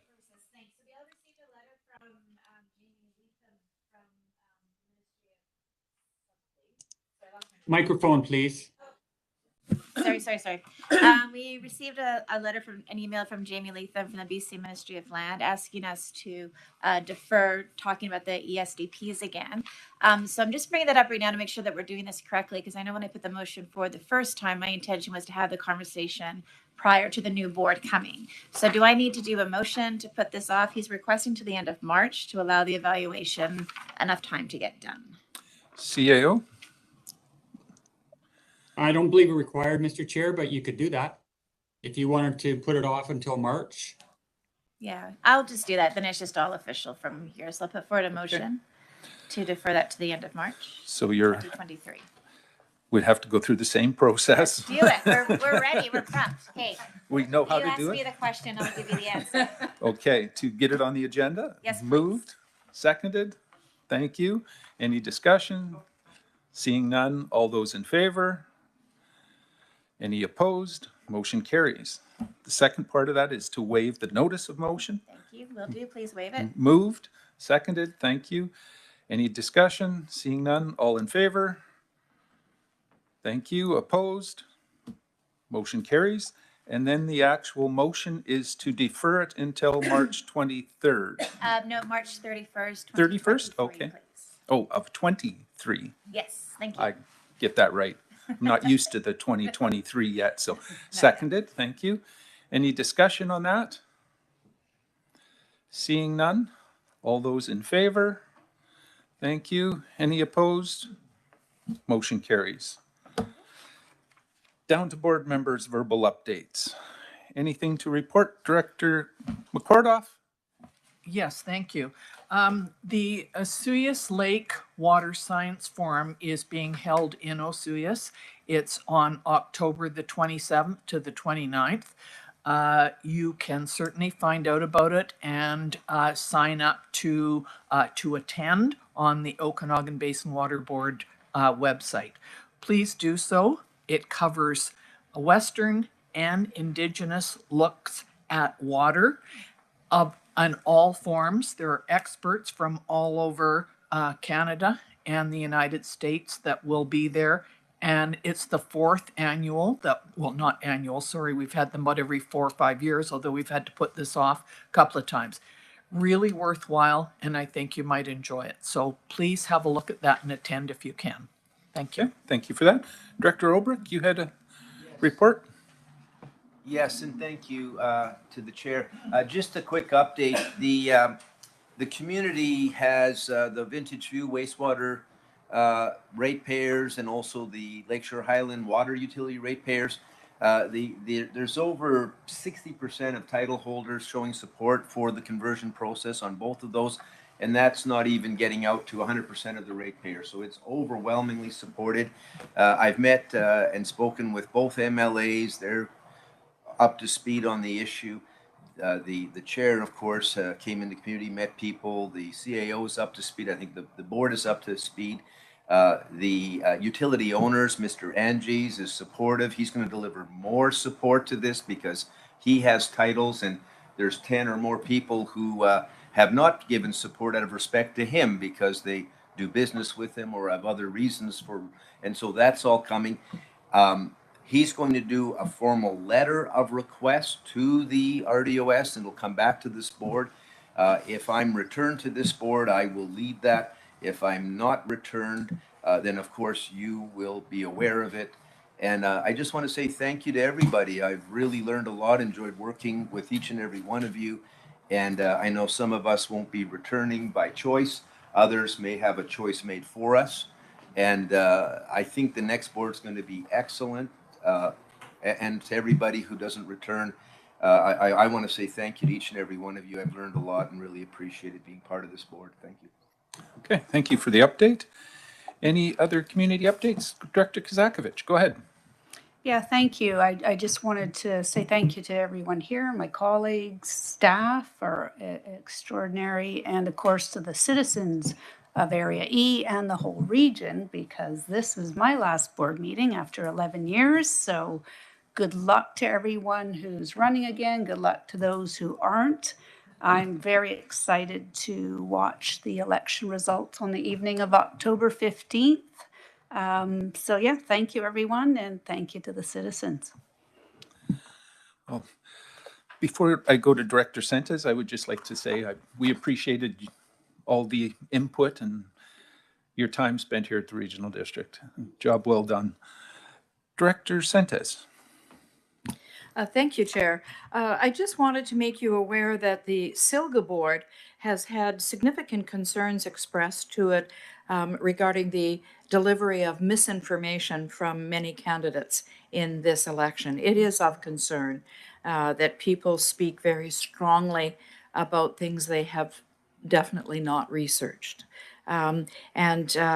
It's becoming more and more of a problem to the uneducated voter who doesn't follow through on some of the things that they're being told. So the contemplation by Silga was, would an appropriate statement be worthwhile? But at this point, it's a conversation. But just to let you know that many of the areas are very frustrated by the lack of truthful information. And like my colleague, Director Kazakovich, I too will, this is my last meeting. And I too wish to thank the many people that, you know, the decision-making is somewhat challenged sometimes, but it's just been a pleasure to work with all of the people. Some great friendships and a learning that has just been incredible. For me, it's been 14 consecutive years from the city of Penticton and then being appointed here. I truly am grateful for the experience and wish you all the best of luck that are running for re-election. Me, I'm running the other way. Thank you. Well, again, Director Sentes, we appreciate your time and effort spent here. Your information that you gave us is beneficial overall, so we appreciate your time here. Thank you.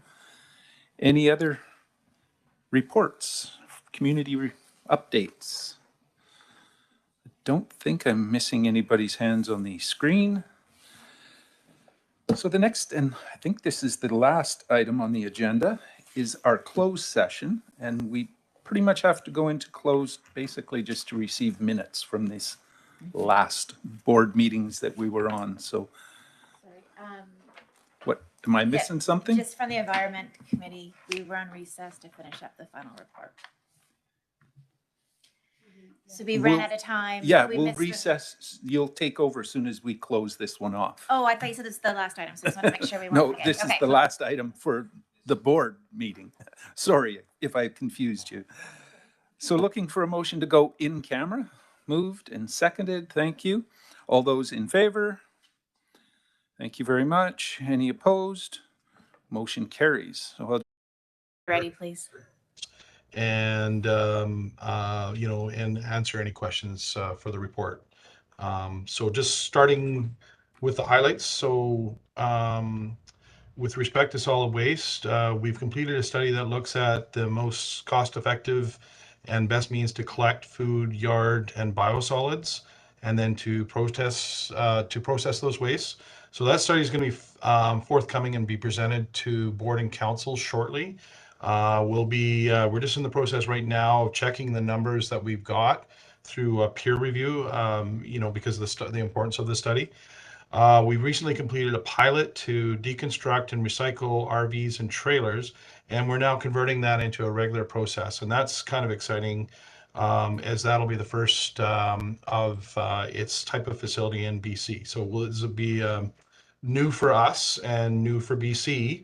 But we hope to recycle approximately 93%, or that would be our diversion rate. So that's something that would be pretty cool if we can get it working pretty well.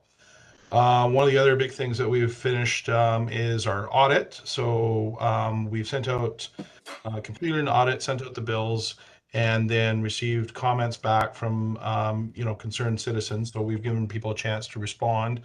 And we're over 200 new customers in our curbside services, and I guess with over 21 new water customers as well. And that's a real benefit when we get into the budgets season, as those revenues will be available and will reduce the existing consumer costs. We're very close to an agreement in principle with the owners of Sage Mesa Water System, and this is exciting for us. This process has been underway for over 14 years, so we're exciting to see an end in sight. We've completed the commissioning of a new wetlands at the wetlands and solid processing facility at the Okanagan Falls wastewater treatment plant. So engineering does the construction, we do the commissioning. just some upcoming things that are going to be coming.